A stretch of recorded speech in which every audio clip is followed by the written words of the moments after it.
additions or deletions to the agenda. However, I take this time to note a few things for the board.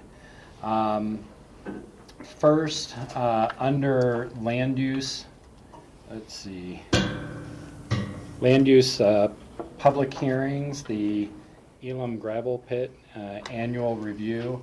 That is an item that we intend to continue, and the representatives from Elam do have another meeting that they need to get down to Glenwood for, so we'd like to move that to item 9 and move that a little more quickly if the board is open to that change.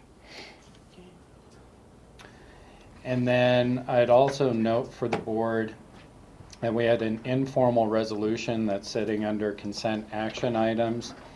Motion of support for a broadband grant. Yesterday we spoke about having reduced that to a written resolution. We have that again for you today, that we anticipate being part of your consent agenda to accept a grant from the Department of Local Affairs to assist with funding the broadband studies and design work that we are working on right now. Do we need a motion to that? That was posted already, so it's posted correctly. It was just we're going to look at it as an informal resolution, which you could either do verbally or reduce to writing, and we did get it reduced to writing. So that will be a single reading? Yeah, it's a single reading.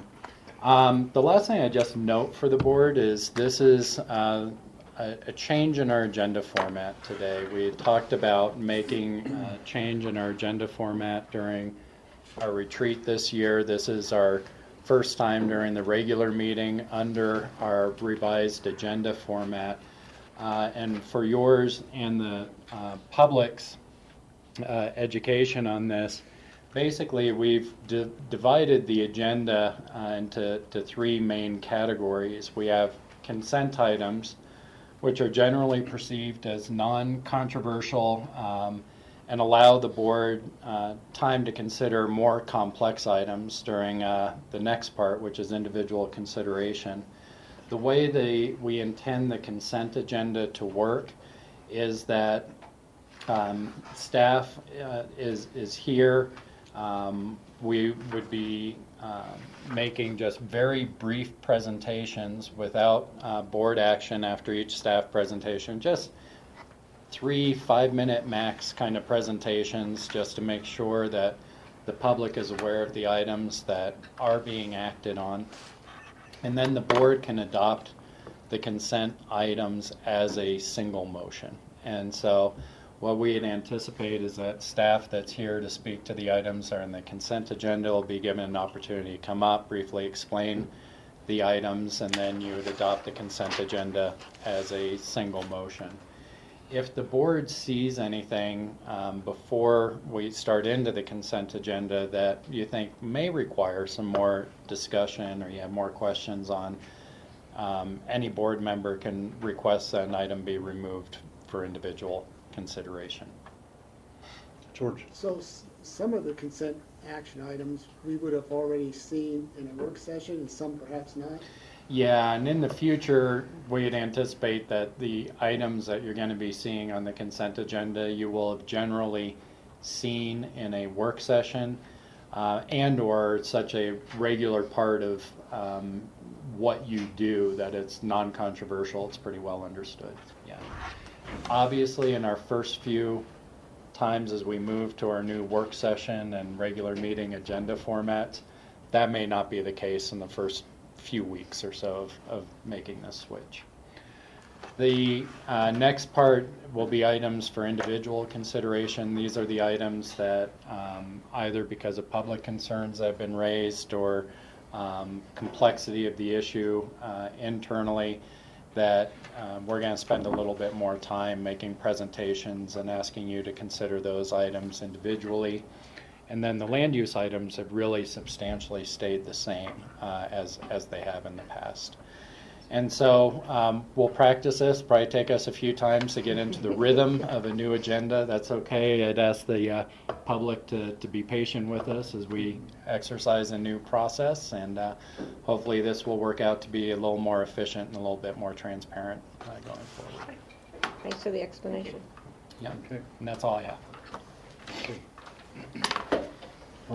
This is a time for public comments about items that aren't on the agenda for the rest of the meeting. Are there any members of the public who would like to speak? Yes, sir. How many minutes do I have? 5 minutes, please, 5 minutes, Mr. okay. Ramsey. Thank you very Easy. much. 300, whatever. Okay. I'm sorry I didn't have a black dollar sign. Anyway. So if you could introduce Red. yourself for the public All too, right, please. it's red. It's red. Introduce yourself for the record, I please. will. Thank you very much. MZVZ the third. All right, now the first, there are 3 items I want to deal with. The first would be, all right, I know there's something about the library, but this isn't tangent to what you're dealing with the library. However, I would like the commissioners, all right, to impose or have the county manager impose, or both of you together as a team because you're really a smart team, to have the library look at getting involved with the Getty. The Getty has programs for librarians and libraries, all right? So that would be the Getty Research Institute. All right, the next item, it came up a couple of mornings, about 3 mornings ago, and I wasn't thinking in terms of Chinese, but it does affect the top line, which is sales, and for you, the sales are taxes and fees, all right? And then the bottom line is still that you have money to pay off debentures, et cetera, plus salaries. You know, someone pointed out to me, when you think in terms of Chinese, right? And I wasn't thinking that way. The number 4. See, they stay away from the number 4 because the symbol and all that is death. So they eliminate it from, you know, addresses, you know, floors, etc. Now, it was pointed out to me, and I wasn't thinking of Chinese, but the power of 4 that SCICO is using has affected the Chinese dollars from abroad coming in here and also from America. Remember, because they'll think of death. You're thinking, when you're saying the power of 4, you think in Chinese, it's the power of death. All right? So maybe, you know, you could get together with some of the honchos and SCICO and all that and talk to them. Because I know how you might relate to it. You remember, like in South America, what company had Nova? I forgot what car company. But went down to South America, and he couldn't sell. Why? Because Nova, they didn't think of like an exploding star.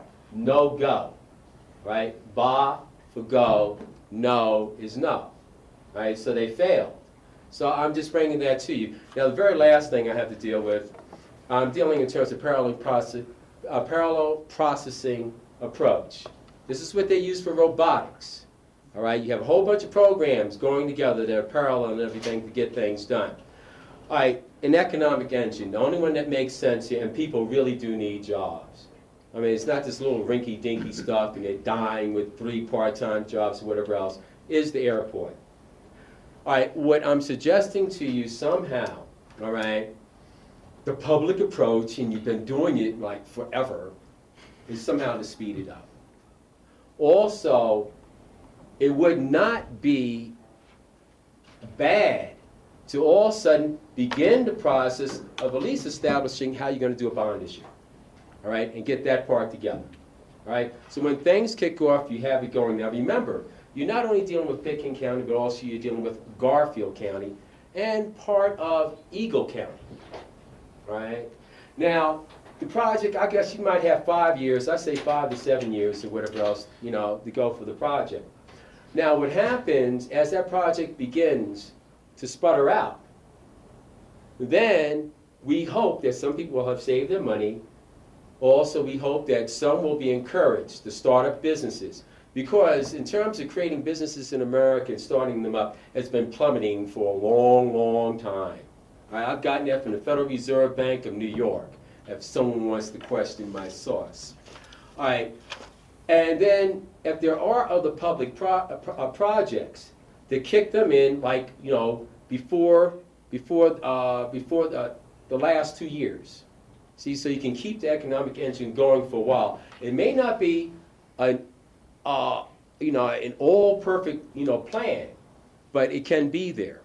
All right, now what happens too is that I think I mentioned. All right, I did everything on it.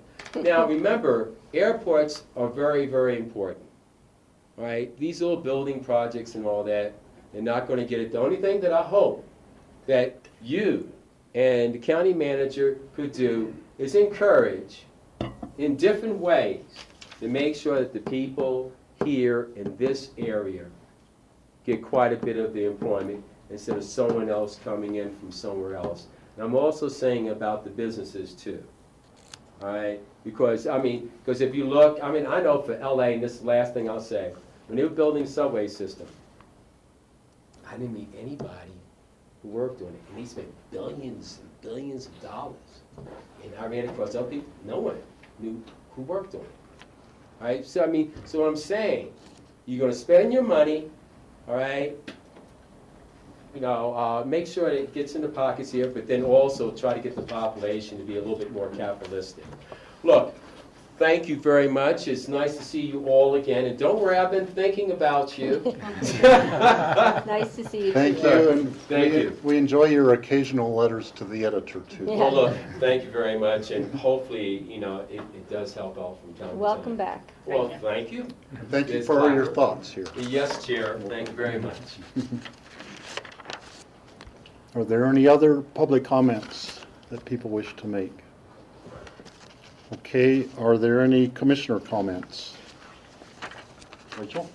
I would just take a half second to remind the public that there's a very important election coming up in the city of Aspen, and this is the time to start paying attention to the candidates and what they're saying in the paper, and if you're a city resident, be sure and vote. I'll add to that, the ballots get mailed out on April the 13th, and early voting starts the following Monday. It is an all-mail-in ballot campaign election, just like the counties. So if you don't get a ballot by the end of that following week, then you need to contact the city and make sure you get a ballot to vote. It's really important. Just a reminder that this Friday, April 10th, is when comments on the Rio Grande Trail Management Plan are due from the public. People can go online on pitkinostprojects.com, and there's a little box there. You can put your comments in there or submit them in writing to Pitkin County Open Space and Trails Department. Also, my semi-annual announcement about upcoming concert by the Aspen Choral Society, which I sing in the bass section.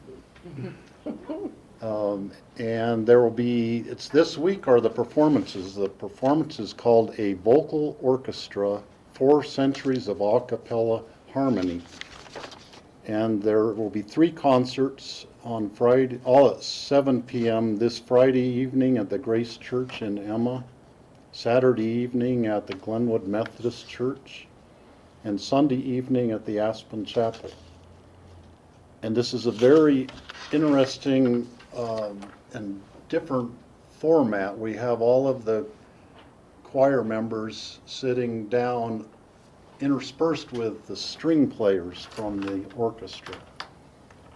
And so one of the jobs I will have is to turn the pages for Wendy Larson, who is a cello player, while I'm singing and turning pages for her. So if you can make it, it'll be a great concert. Tickets are $20 at the door and $15 if you go to the Wheeler box office ahead of time. Okay, thank you. Any other commissioner comments? I have a question, Steve. Does that mean you're in the pit? No, we're up on, Everybody's on the stage. everybody's on stage, yeah. Just want to make sure we can see you while you're singing and But turning the pages. orchestra is mixed in with Right the there. singers. It'll be fun. Okay. Reading through all of this verbiage on our agenda now. Okay, now we come to our consent items. And there will be 6 different items on the consent agenda. The first one is motion for support of the broadband grant. And Kara, do you want to come up and just, in a couple minutes, just briefly explain that for the benefit of the public? Sure. Kara Silvermundle with the County Manager's Office. And as we mentioned yesterday briefly in the work session, after conferring with the county attorney, we're making it an informal resolution just to have better documentation for the actual grant proposal. And what the grant proposal is to the Department of Local Affairs for their Energy Impact Assistance Fund for our broadband Phase 2 projects. So right now we're in Phase 1.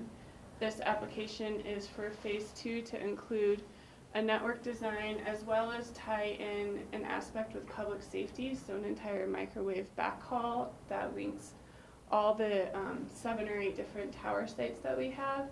Right now, what we have in Phase 1 is just a network design, and so we want to make it more robust and make sure things align better with our similar ongoing efforts with public safety, and so that once we go through this project, we make sure that we have the capacity for both future broadband needs and future public safety, whether it's on FirstNet or other items. So we're requesting $150,000 from DOLA.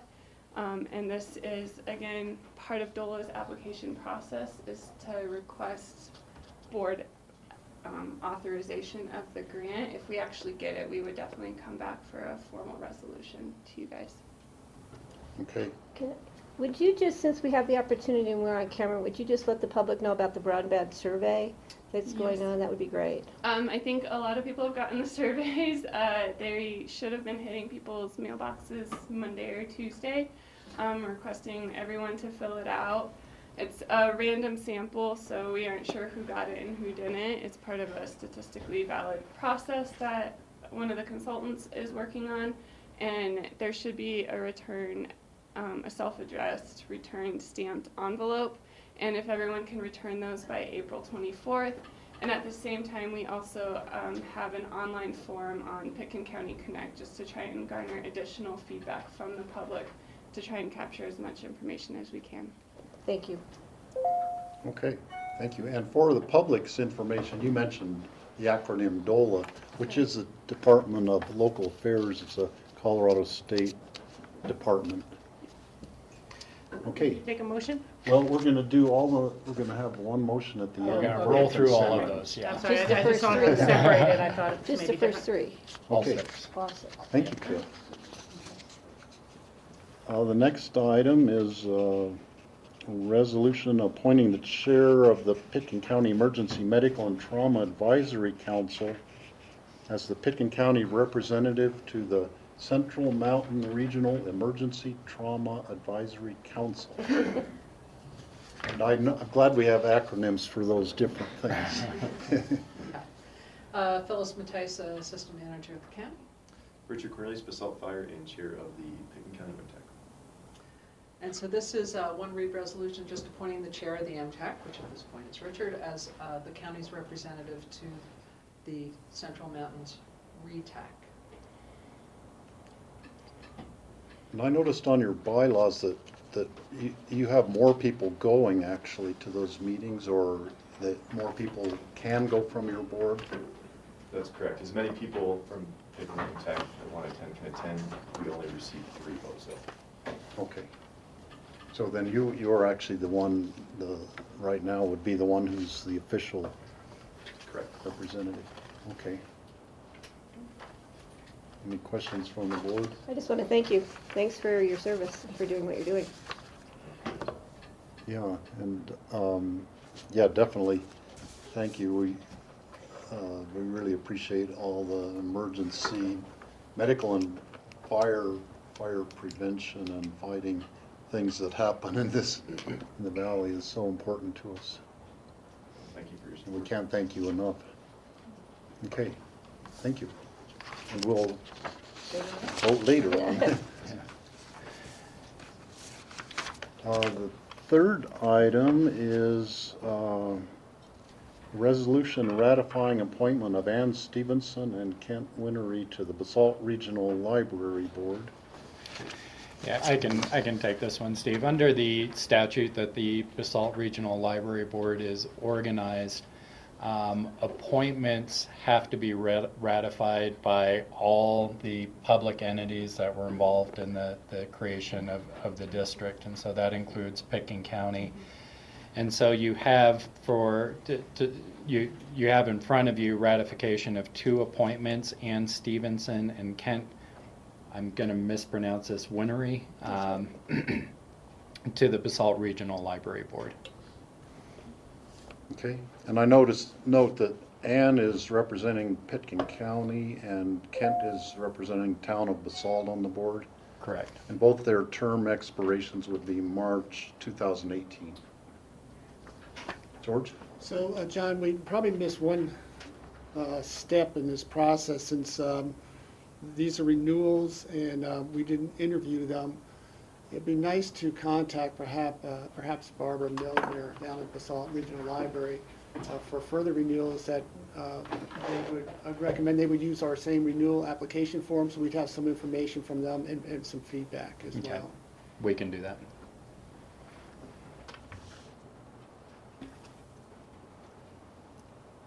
Okay, the next item on the consent agenda is,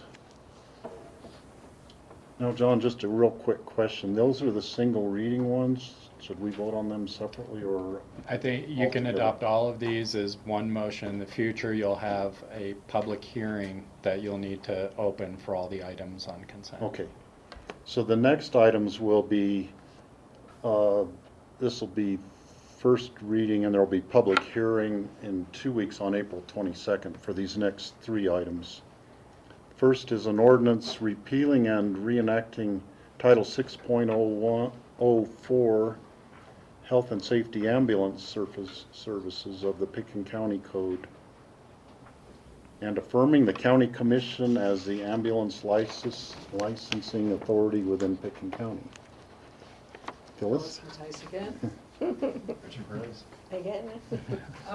Through the process of licensing ambulances at the end of last year, we started looking at the process. The MTAC, which we just dealt with a little while ago, which Richard is the chair, is the recommending body of ambulance licenses. What we did find out, Richard gave me the Code of Colorado Regulations, and after reading that 51-page document, I rewrote our county code to specifically identify what the Code of Colorado Regulations states the county needs to adopt. It's gone from 15 pages to 6 pages. It does recognize the MTAC as the appropriate agency for inspecting ambulances, which the Colorado Code allows for. I also discovered that ambulances get permits and ambulance services get licenses. So in consultation with John Ely, at the end of this coming year, we will get that second part cleaned up, and we'll take care of that. But this now identifies specifically the component parts for our code, what the Code of Colorado states a county needs to provide for licensing ambulance services and for permitting ambulances. Let's say that again. Yeah. It was very exciting reading. It made it incredibly clear on what we needed in our code. We did have a lot of other information that we didn't need that's in the Colorado Code, what needed to be in ambulances, what's exempt from needing licenses, including mining vehicles and some other items. So if it was in the Colorado Code, it's not in our code. It's already there, and we have to abide by it. And we reference it. Yes, and we reference it. And then it also identifies in our code the role that the MTAC plays, because they are the inspecting group that inspects the actual vehicles annually, which needs to be done we have Basalt Fire that has ambulances, Snowmass Wildcat, and Aspen Ambulance. Those are the 3 ambulance services that are located in Pickens County. Okay. So specific questions Richard can answer. I have a question. Patty? Do we not have an ambulance in Redstone through the Carbondale Fire Department? And Carbondale Fire is based in Garfield County? So they, even though the ambulance is in Pitkin County, we leave it to Garfield? Right. Okay. Just making sure we're getting all of them covered. So it's a commendable job you did condensing a 51-page document and a 15-page document into a 6-page document. But there's more to come, right? This is all our code needs. This will be done. Okay. Any further questions? No, thanks. Okay, thank you. Thank you. Steve, can we pull this next one for a separate consideration? Sure. So we'll pull number 4 and we'll move it into, we could deal with that first on the individual consideration. And the 5th item is resolution approving a memorandum of understanding for participation in the Colorado Emergency Fire Fund with the Colorado Division of Fire Prevention and Control. Valerie McDonald is here. Welcome. Okay. Valerie McDonald, Pitkin County Emergency Manager. The county has 3 wildfire management agreements with the Colorado Division of Fire Prevention and Control, better known as DFPC. I'm here with 2 of those today for first reading. And this first one, the Emergency Fire Fund, EFF, it's basically a funding mechanism to pay for wildland fires on public property in Pitkin County. Steve, you asked me last year, is it similar to an insurance policy? And yes, it's something we pay into. We hope we don't use it, but it's there if we need it. And then Rachel, I'm watching the cost. And this year we paid $45,000 into it, down from a high in 2012 of $56,000. So it's trending in the right direction. And I'd be happy to answer any more questions, but I feel like we're all pretty familiar. That was my one question, was the cost. You answered it. Valerie, I'd noticed that the formula is based partly on acreage cost of non-federal forested acres within the county. And I'm just curious how you determine that, the number of forested acres on private land. You'd have to ask the state how they determine that, but I've seen very complex formulas. It has to do with property values at risk, acreage. It's complex, and we'd have to ask them for a breakdown on that. But I like that it's trending down. And then what would they consider a forested acre? Like, I'm thinking of our ranch. It's partly sagebrush, partly oak brush, some aspen trees, cottonwood trees, varying types of vegetation, all of which could conceivably burn. So would all of that be given equal weight? And I would say all of the above. I've never seen where they've broken out and they've given a higher percentage to different types of vegetation. okay. Rachel? Yeah, thank you for the report and the packet and everything, Valerie. And this is just by way of a heads up. There was a little bit of discussion at the last Colorado Counties Inc. meeting about whether there should be new standards instituted for when a county determines that it has reached its financial capacity of what it can do and needs to turn to the fund. And that was a little curious to us because, if each county determines it themselves, they might say, we reached our capacity, after the first 100,000 spent, turn to the fund versus, they have 10 million in reserves, and how should that really happen? So that's always just in flux a little bit with counties thinking they either are putting in too much or other people aren't putting in enough, and so just keep your eyes on potential changes. And that's one angle, but more importantly, we would push to the state when we started to exceed our capabilities. We need help. And it wouldn't have to do with we've spent as much money as we want to spend. So it's more like we need help. And yes, when we push this to the state, it opens up some funding opportunities for us. Thank you. Okay. Any further comments? Okay, thank you, Valerie. Okay, that's the last of our consent items, and I would entertain a motion to No, approve that. Michael pulled one. Well, no, We can vote on these and then go back. we're pulling that number 4 item. Yeah, so it'd be items, the broadband grant, and then items I would move to support the broadband grant consent item, single reading number 1, the resolution appointing the chair of the Pickens County Emergency Medical Trauma Advisory Council.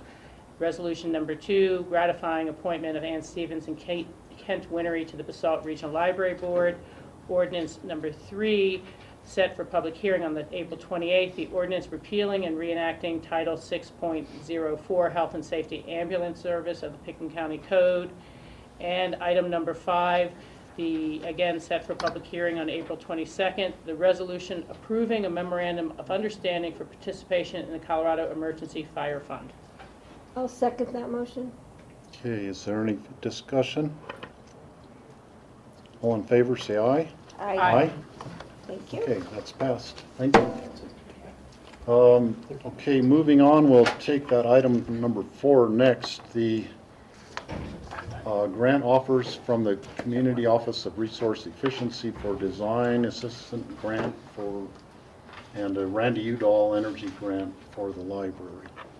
Jody? Jody Smith, I'm the facility superintendent, and we gave the board an update yesterday on our start of the construction for the library expansion, and part of that work that we've been doing since early on in the year was to apply for grants to meet with our strategic goals in our strategic plan, which was to conserve energy and reduce our footprint with this and save costs. And so we got a design assistance grant from CORE, which is Community Office for Resource Efficiency. They gave us the design assistance grant, which we took on first. That helped us do the design work for the addition, which included a green roof, adequate drainage, some daylighting, to be able to look at all of those components and include them into the design, which we did. And then after that, we applied again for our second grant, which was the Randy Udall Energy Pioneer Grant, which is called the True Grant. And they awarded us $145,000 to implement those items. And so we're coming to the board today to accept both of those grants, and I can answer specific questions if you need. Michael, did you have a question? Yeah, I don't actually have, it was more an underlying kind of basis for this. I don't have any problem with the energy efficiency goals of the new library or the addition to them. Well, the problem I have, and I've had this for a long time, is that the source of these funds is essentially mitigation for unwise energy projects. And those projects include heating your driveway, heating your pool, having an outdoor pool, heating a spa. And so those, what I would call sort of poor choices in energy, you can do in Pickens County. All you have to do is pay a fee. And that fee was meant, I think in 1998, to discourage those kind of projects. Well, it didn't discourage those projects at all.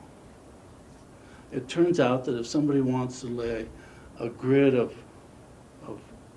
heating pipes on the ground, tie those to rebar, and then pour 6 inches of concrete over the top, and then turn on their boiler, they can do that in Pickens County. And they do that because they don't want to shovel snow. Or if they want to have a heated pool in Pickens County, they can heat that pool all year round, as long as they pay a fee. So, in essence, you have permission to do it. Well, those fees then go to do a project like this. And so just the basis of the whole grant program is bad energy use. And so why is Pickens County endorsing bad energy use? We should say, you just can't do that kind of project. On the other hand, you can also on-site mitigate with photovoltaics or hot water, but People just don't do that because they want to, it doesn't fit in the design of their house. So they don't do it primarily. They pay these fees. So, and I've likened it to driving your car with your foot on, full on the accelerator and your foot on the brake. And that's how you drive your car. It's an upside down policy. It just doesn't make sense. Then I get criticized because it sounds like I'm not for these good projects, which is the library improvements, the design for the library. But I am. That's fine. We can do that. I endorse that. But I don't endorse it by permitting heated driveways. I just think that doesn't make sense. And I've been unable to change the county's mind on that. So I'm going to vote against this, not based on the good that it'll do to the library, but for the underlying contradiction that we allow bad energy use and then reward ourselves for good energy use. George? And I have been trying for years to lower our square footage that we allow our homes to be built up to 15,000 square feet. And when we talk about the impact for our carbon footprint, for the total waste of valuable resources that contribute to global warming, why aren't we looking at capping our house size to something that still allows people to enjoy their space, but helps address our energy consumption? Patty? I'm going to go back to what Michael said about CORE and the Renewable Energy Mitigation Program. It is a conundrum, and we talked about it a lot when I was involved with CORE years ago, when I was chair of CORE for many years, about how you ask people to do the right thing, they do the wrong thing, so they pay a fee. The fees are used for good projects, helping others to put in renewable energies or mitigate for energy inefficiencies. One of the issues that came up was the heated driveways, and the alternative to not allowing heated driveways is how many snowplow trucks, how many snowplows burning fuel, congesting our roads, impacting our air quality does it take to remove snow from some of these driveways. And in a bad winter, that's a lot of traffic impact and fossil fuels being burned, and so you have to kind of trade off those impacts. So if people do heat their driveways, a lot of them are steep driveways, would have slope issues, icy conditions. It's a safety concern also. But then they can either do, and I think the trend, and George, you can help me with this, more and more the trend is that people are doing the right thing because the ability to put in on-site renewable energy sources is getting easier. It's still expensive, but it's easier. And a lot of people that build these big homes that have a lot of energy uses like to put in renewable energies because it's the green thing to do, and they like to go back home to wherever their other homes are and tell people they did, geothermal, or they did, solar voltaic, or they, did some kind of really cool new green energy thing on their homes. So that is a difficult thing, and I understand Michael's always had this position, and we've tried to work it out. How do we then fund this great organization? We're now finding grants to fund CORE, help to fund CORE, statewide, national, and federal grants, but a lot of the monies from the Renewable Energy Mitigation Program go to these grants that help to subsidize, help to buy down, help to mitigate other energy inefficiencies. So that's why I'm supportive. Rachel? Yeah, thank you, Steve.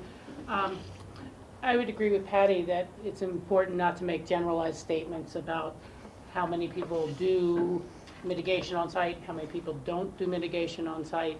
I prefer to have CORE talk about those statistics themselves.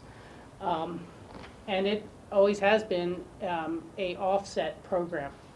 And it's an offset program that allows private property owners some free choice in their design decisions. And it does set a limit to energy use.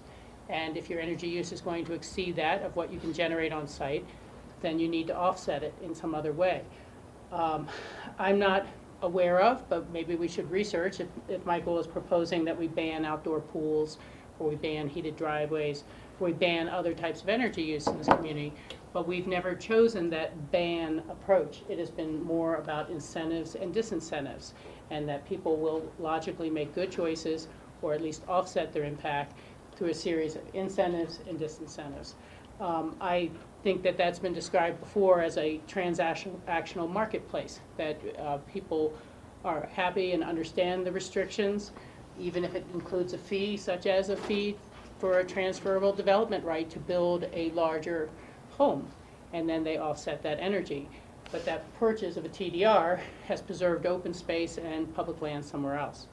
So I'm okay moving this forward. I appreciate and laud our staff for pursuing those. These will go into a public library and be of benefit to all the taxpayers, to the library district in terms of keeping their operating fees down, and hopefully add to the enjoyment of the library itself. So thank you for pursuing the grants.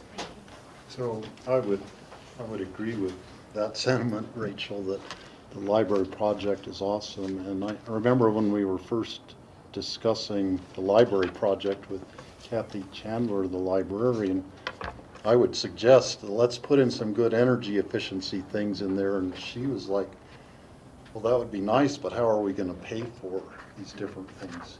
Well, this core grant is a way that, you know, they can pay for a good chunk of what the extra cost will be. And it will pay back the library over and over and over again in reduced fuel savings.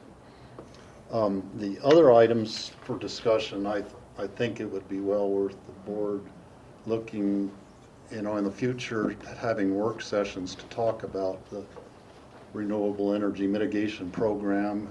Could be a whole work session, just to talk about the issue that Michael's brought up. And I think another whole set of work sessions, which I had asked for, to look at the energy building code. And that's something that would take a lot of staff time on the community development staff time, and they're really maxed out right now with other projects, and we're not going to see that right away, but eventually I think that we should have that discussion too. So it's like sort of like two different topics that for future discussion by the board. Steve, I would make a motion to approve the resolution accepting grant offers from the Community Office of Resource Efficiency Corps for Design Assistance Grant in the amount of $9,927.50 and a Randy Udall Energy True Pioneer Grant for $145,000. And this is a separate public hearing, is that right, on the 22nd? Yes, on the 22nd. Okay, thank you. Yeah.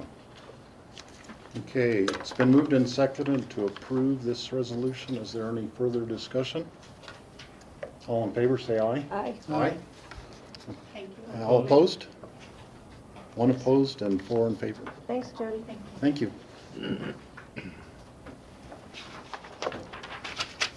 Next item for individual consideration is resolution approving an IGA with the Colorado Division of Fire Prevention and Control for the Cooperative Wildfire Protection. And Valerie knew she was coming up and she stayed here. Valerie McDonald, Pickens County Emergency Manager. And as I mentioned when I spoke a minute ago about the Emergency Fire Fund, we have 3 wildfire management agreements with state Division of Fire Prevention and Control, DFPC. EFF has to do with money. This agreement is the Cooperative Wildfire Protection Agreement. To me, this is the overarching top layer of the 3 agreements. It's basically an agreement that governs the relationship between DFPC and the county on preparedness and planning for wildfires. It also clearly defines roles and responsibilities when we do have a wildfire that exceeds our capabilities to deal with it locally. We'll probably want to spend, I would imagine you'll have more questions on this agreement. This agreement has been vetted by the state intensively for the last year. It's been a very collaborative effort. I know it's gone through CCI, I know it's gone through the attorneys groups, it's gone through SEMA, the Colorado Emergency Management Association, the Sheriff's Associations.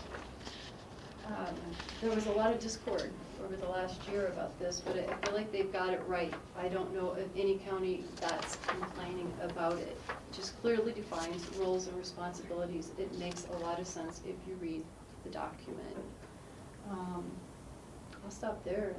Well, I will say this also as well. This replaces a state-county agreement we had at that point, Colorado State Forest Service from the 1990s. This is a much better agreement. It basically, it's an update on the state law and current practices. Rachel? You know, again, we're aware of this through some of the CCI discussions, and really wanted to thank you for the time and the commitment it took to take a 1990s agreement and bring it forward with all the different concerns that were raised. A lot of it had to do with, you know, when does the state take over a fire, and can they commandeer your equipment, and, you know, reimbursements, and complicated issues. So I really appreciate the time you've spent over the past year with these working groups. So all the counties will adopt this? Is that all the Yes. counties in the state? Yes. So it's kind of moving forward countywide. Right. EFF, that just depends on if you contribute into the fund. I believe there's 50 counties out of 64 that contribute to that. All counties are being required to sign the state-county agreement. If you're part of the firefighter or the fire, No. but just on their own. Okay. Thanks. And I note in our packet the different counties that helped to develop this agreement, and it mentions by name Boulder County, La Plata County, Hinsdale County, Larimer County, and Summit County. 3 of those counties have had huge major wildfires that destroyed lots of structures and property, and 2 of those counties have a huge amount of insect-killed spruce and pine trees in them, and maybe they haven't had a big fire to this date, but they're really worried about it. So I'd like to thank those counties and the commissioners from those counties for participating in just developing this whole thing, because it's something that's very much needed in the state. And hopefully we won't be one of the counties that has a major fire to deal with, but we definitely have some insect infestations in some of our pretty dense forests that, you know, could potentially lead to increasing the chance of a major wildfire.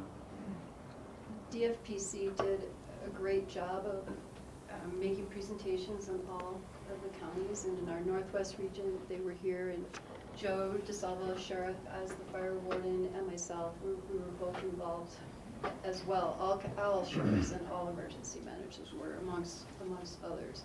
I've never seen such a collaborative effort. Good to hear. Would you accept a motion, Steve? Yes. I would move to approve and set for a public hearing on April 22nd, the resolution approving an intergovernmental agreement with Colorado Division of Fire Prevention and Control for the cooperative wildfire protection. I'll second. Okay, it's been moved and seconded to approve the IGA. Is there any further discussion? I have one thing I would like to add. I keep mentioning these 3 agreements. The agreement that you don't see because it's signed by the sheriff is our annual operating plan. And every late winter, this year was on February 17th, we get all of our partners together, state, local, federal. We had about 40 people in the room. And we sit down and go through, it's about a 40-page document. It's the operational Bible for how we would handle a fire, and the tactical information. We have our interagency dispatch people from Grand Junction there. I mean, it's really a valuable 3 hours that we spend. So we have we're ready as much as we can be. And that's called the AOP? Annual operating plan. Okay. I saw that, the acronym AOP, and then I was looking in the glossary and I couldn't find it, but then they had it under county AOP. So The 3 documents are all very interconnected, and there's a lot of redundancy. Okay. Thank you. Okay, all in favor, say aye. Aye. Aye? Okay. Thank you. Thanks, Valerie. And the next item is an ordinance authorizing a right-of-way grant with Rocky Mountain Natural Gas to install a natural gas pipeline under the W/J area, E open space property, and the Rio Grande Trail. Looks like somebody disconnected.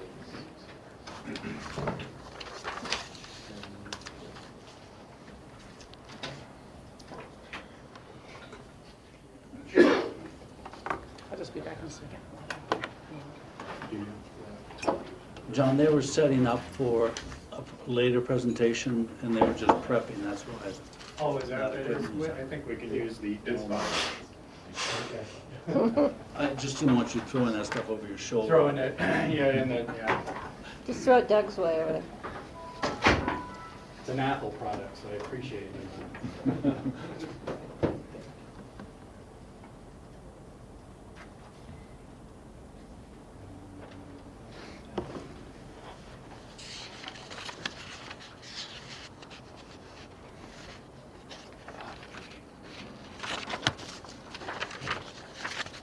I was hitting too many buttons at once. You're confusing it.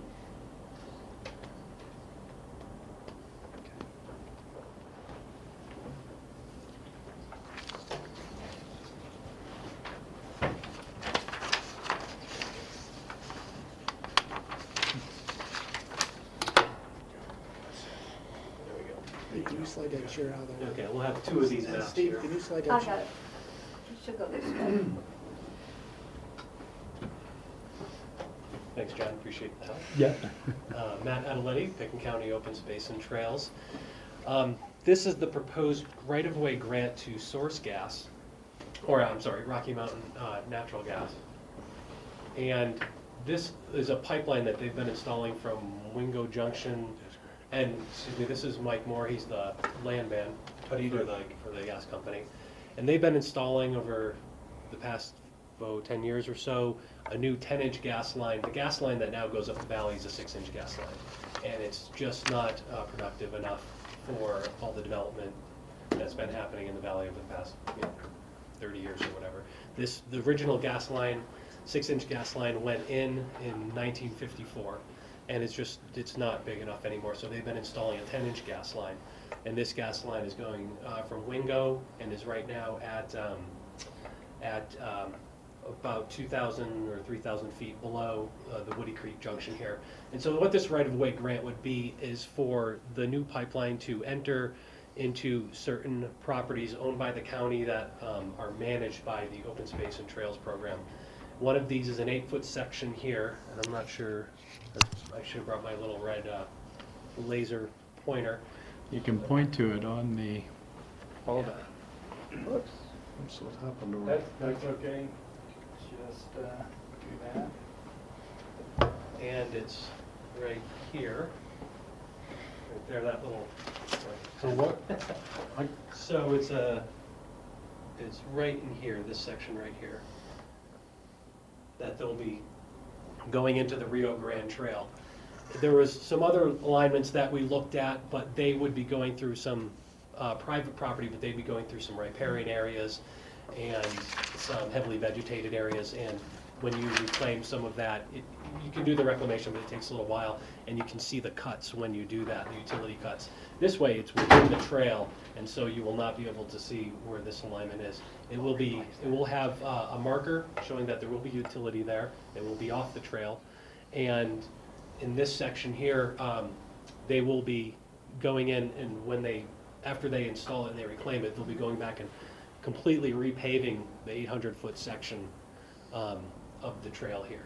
So they won't just be doing a cut and just a patch. They're going to do a complete replacement.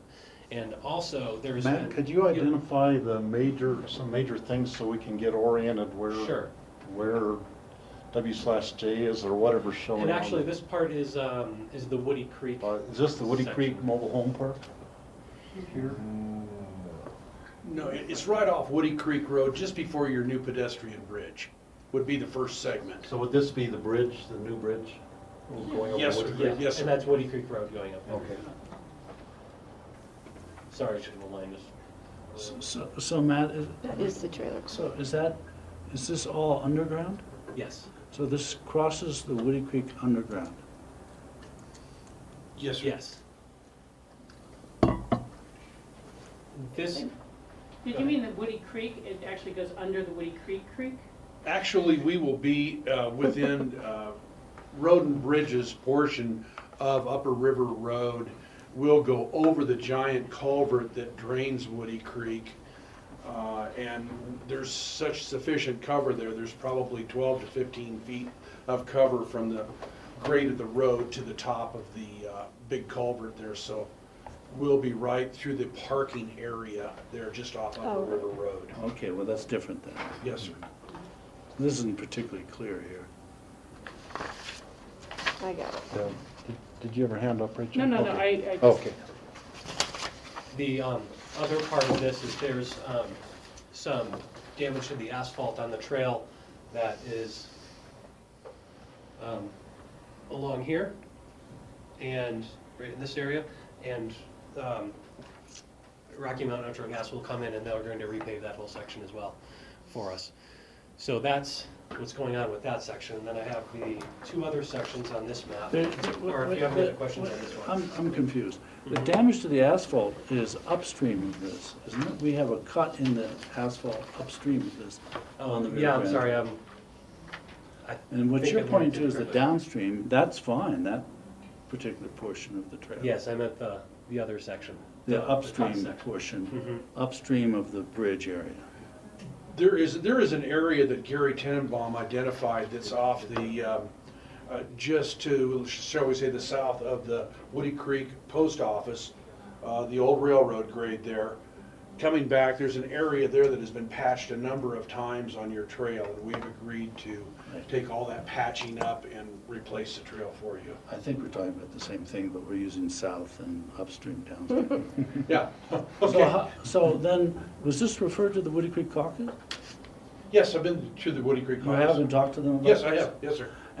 And how long is the project gonna take, and will we be able to use the trail at the same time?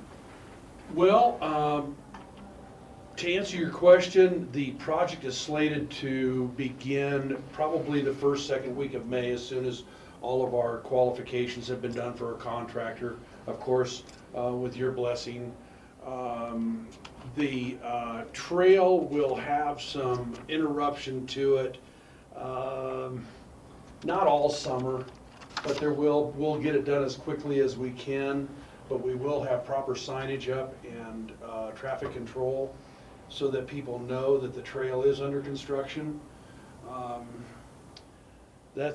I know that Matt and Gary, of course, will want to come out and inspect the sub-base before asphalt is put over the trail to ensure good compaction.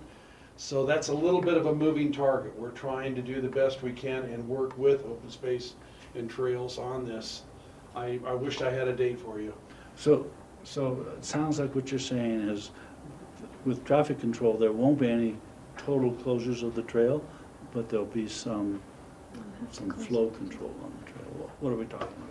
I think the trail's gonna be closed during the period the asphalt's being replaced. And we don't know how long that period is.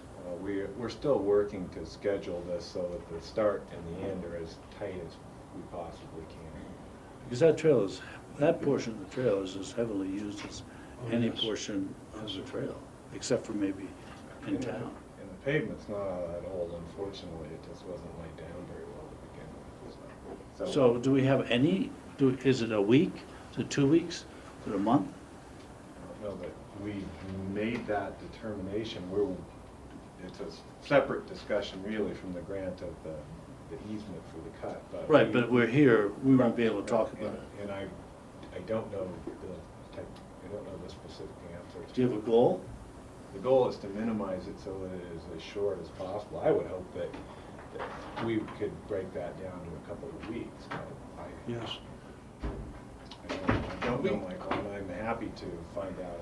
Yeah, I just think that the users of the trail, need to know starting now what they can look forward to in terms of how they're going to use that trail in May and June.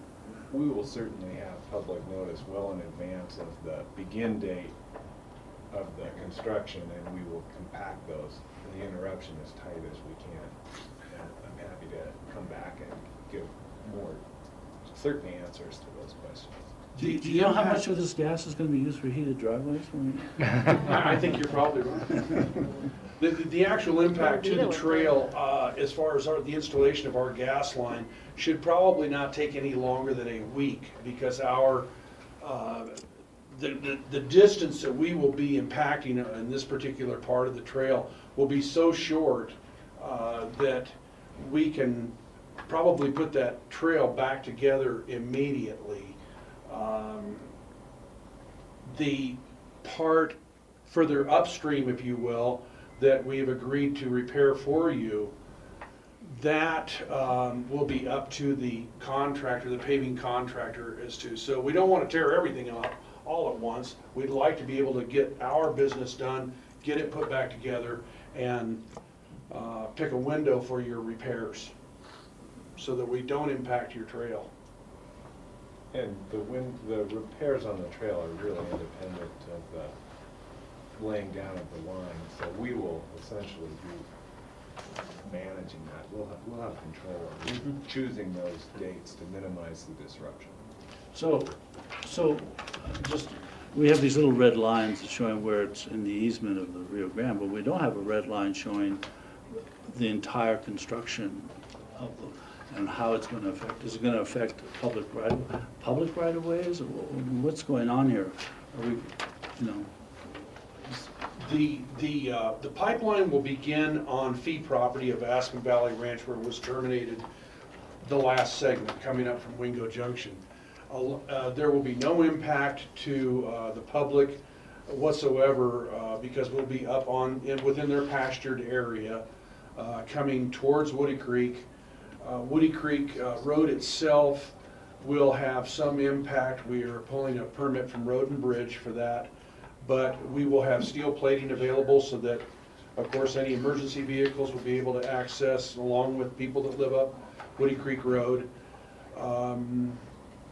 The only other place I can think of an impact for public would be McLean Flats, Smith Hill, that intersection, which is something that Bert Pierce and I have discussed a number of times as to whether or not we may be doing that at night in order to minimize the impact to traffic.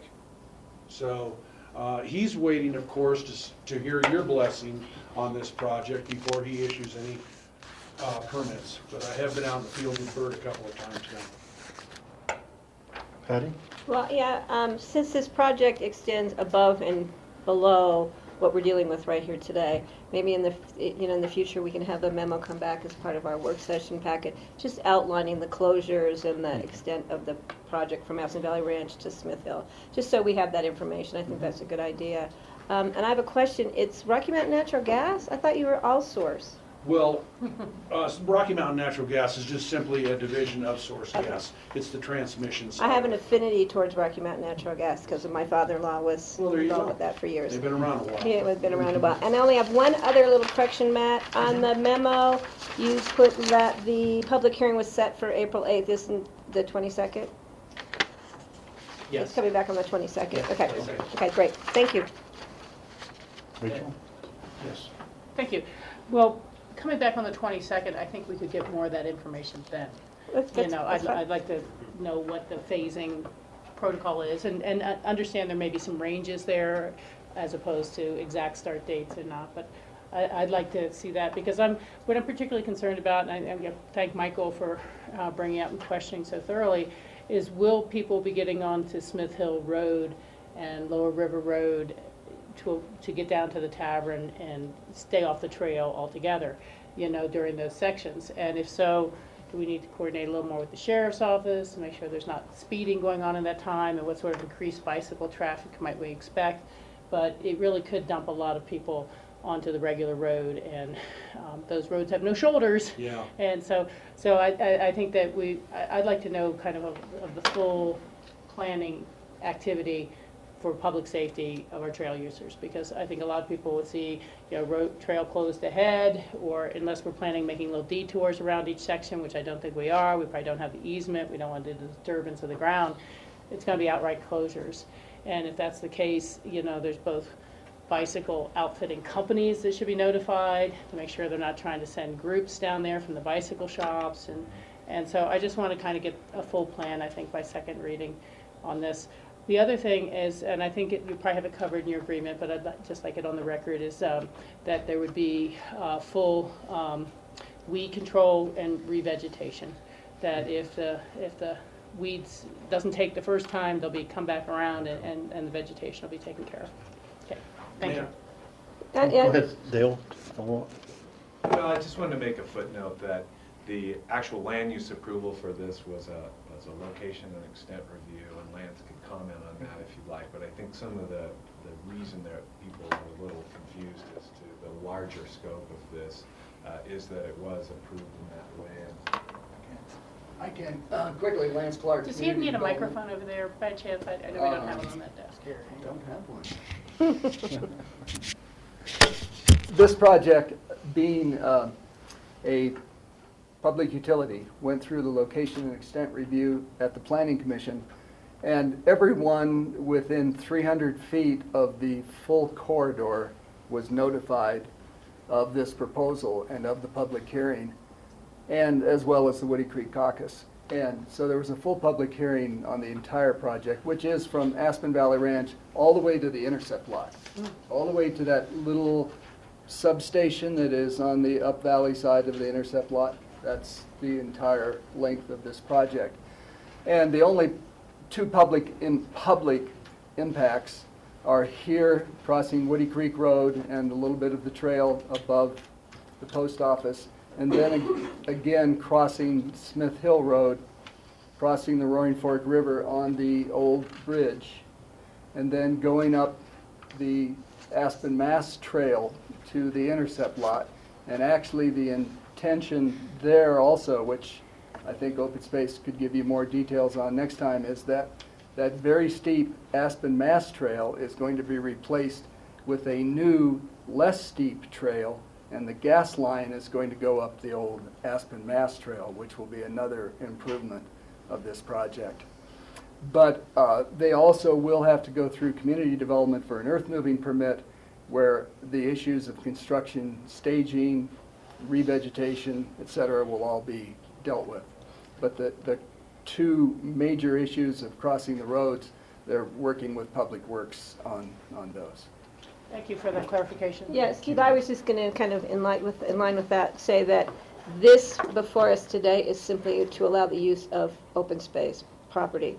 And the project itself is a much bigger thing going forward. And I don't really know if it's the responsibility of open space to bring all that back to us, or can you help? I mean, it's really a community development project that Rachel and Michael's concerns really are addressing. We could certainly bring back in a work session the documents that were submitted for the location review process, location extent review process, and maybe ask a representative from the company to come in, just talk more generally about the project, the need, where it's going, and that sort of thing. That would probably be appropriate to come back in a work session and do. Well, you know, at least for me, I respect the extension and location process. It's already occurred and it has been approved, so I don't need to see that. I mean, I don't need the whys of why you need to replace your gas line, but I need to see the public safety mitigation on the trail access. That, you know, how is it going to be, how's the construction going to be phased or mitigated or, you know, signed and the public notice? It's that side of it that I'm concerned about, not to review your project again. Well, yeah, I think that's what we're asking for. Okay, sorry, I misunderstood. To touch on your traffic control issue again, Bert Pierce, that is, has suggested that we get some digital signage so that it's very, very clear what is closed, what is open. We will, of course, continue working with Open Space as far as a schedule, so that they're aware of what's going on. I can make contacts to the local bike shops, so on and so forth, pass out flyers, reminders, put it up on their bulletin board, what have you, because safety is our #1 concern here. Our public safety is paramount. We're dealing with rocks, dirt, things, whatnot. Our contractors, of course, are put through rigorous standards. This is a natural gas line, and we do intend to have the public safety foremost. Thank you very much for that commitment. Okay, Matt, do you want to show the other part of the project? Oh, George, I'm sorry, you had your hand up. Well, I can wait till after Matt finishes. And I do have some better maps on my drive that I just found out. A little bit better map that shows Shows this here, this section. That's more of the. Oh, much better. All right, that's much better. I'm really confused. Surveyed map. Woody Creek Road, okay, here we go. All right. Rio Grande Trail across here. And then up valley towards the post office. This is Upper River Road. Right, okay. And then I'll sort of the next one. These easements will be, they're permanent right-of-ways that are 35 feet wide. So I'll also let you know that. Here is the section number 2 of 3. This is about a 2,000-foot section along Raceway Drive and the. Smith Hill Road. That's the intersection. There's that section, and then the final section is just, there is an existing 6-inch line across the pedestrian bridge. Here it will be replaced with the 10-inch line. And then that's the line going up the hill towards the intercept lot.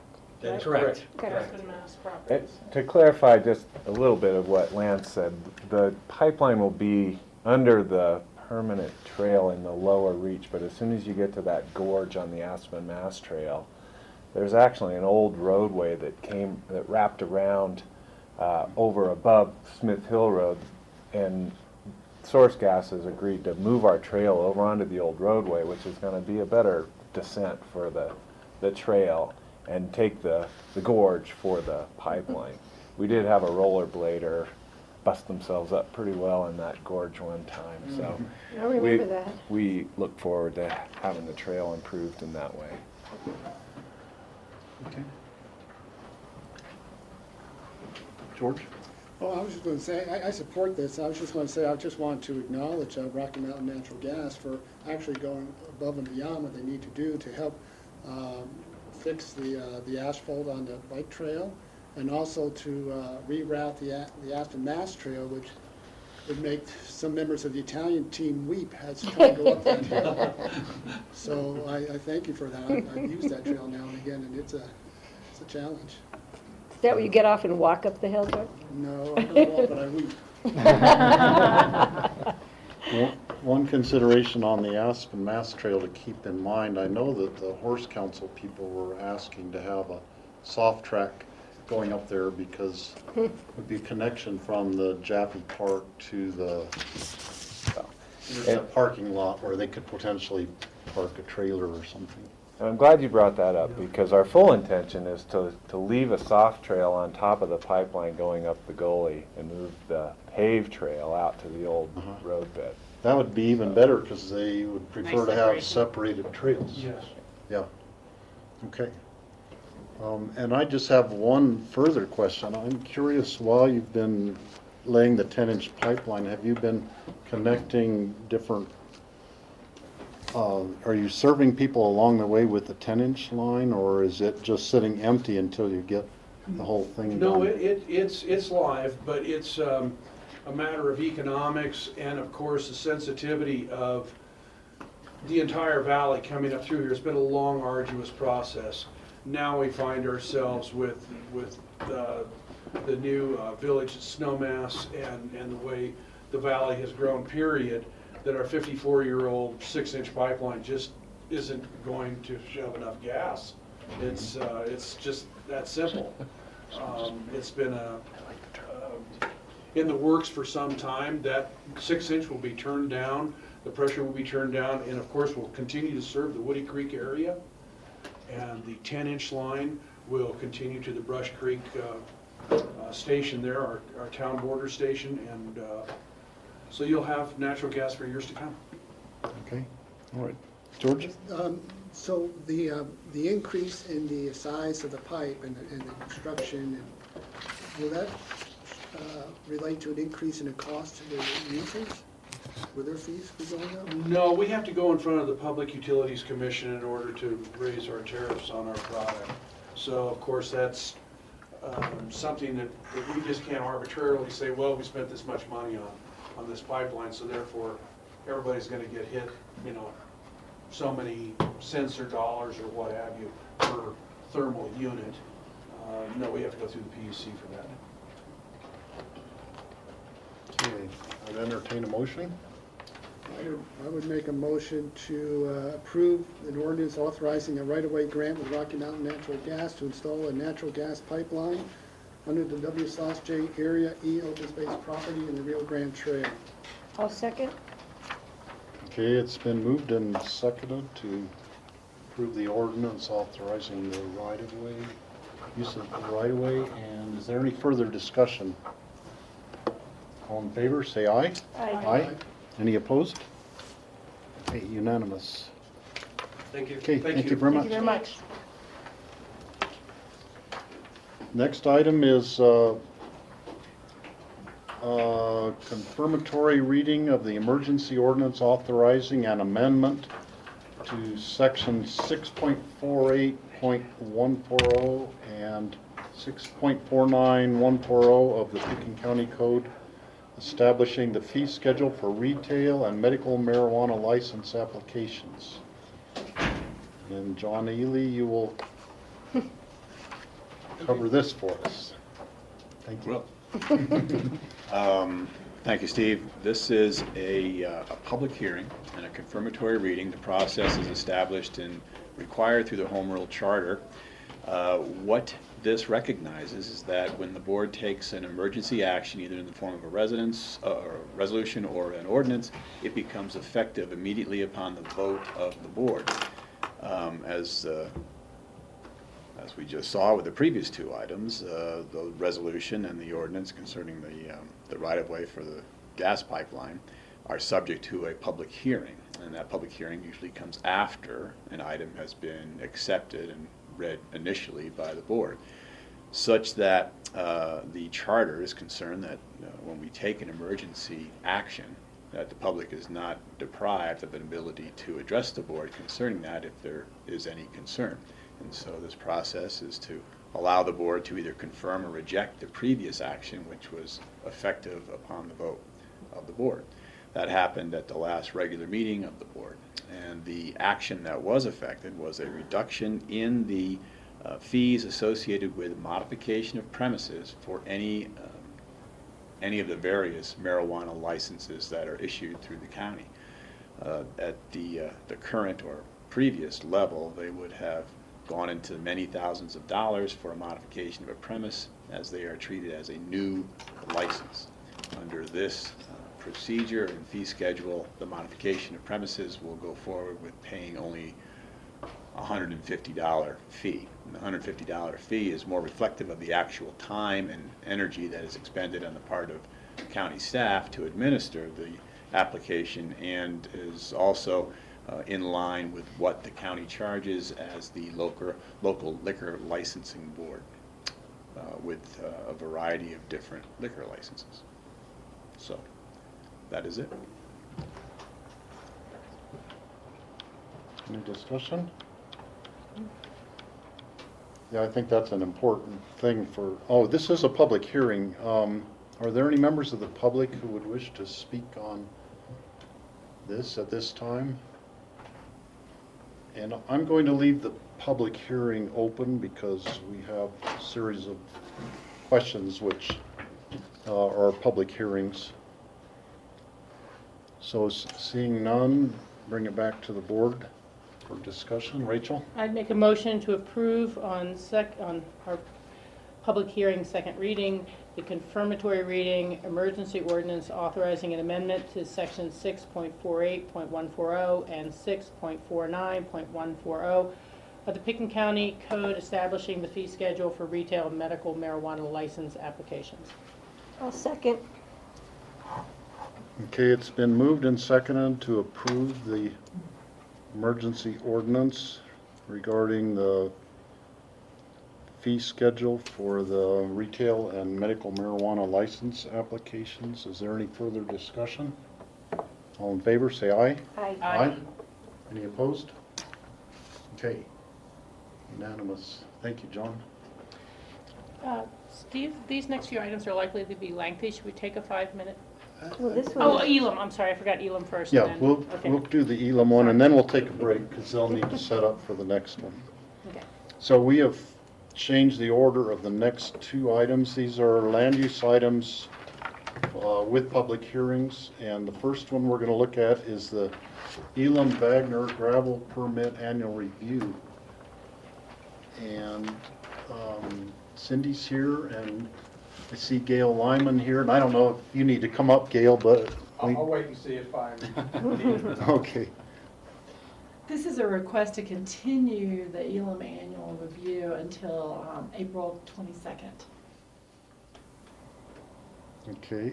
And with that motion in your packet, it also describes that there were two motions at the previous meeting. And not only would we be continuing the Elam Annual Review, but we're continuing the operations of Elam until that time, until April 22nd. Okay. Yeah, and just to note that the reason for asking for to continue this is that Elam Gravel and the neighbors are making good progress on coming up with a workable plan for, but haven't come up with a final solution yet on the specifics. So I'm glad to hear that, Gail, that you are making progress on it, and that you're meeting with the Braun family. So that's good news. So entertain a motion. You need to see if there's any public comment on it before we continue. That's right. Thank you, Rachel. This is a public hearing. Is there anyone from the public here who wishes to speak about the Elam Gravel Pit Annual Review? Okay, seeing none, bring it back to the board. I would make a motion to continue the Elam Wagner Gravel Pit Annual Review for the year 2014 until April 22nd, 15, including the extension of the current license. Second. Okay, it's been moved and seconded to continue this item until April 22nd. Any further discussion? All in favor, say aye. Aye. Aye. Thank you. Okay, thank you. Okay, should we take a 10-minute break? Is that enough for board members?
Welcome back to And that one the wants a really Pickett complicated County one. Commissioners meeting on Wednesday, April 8th.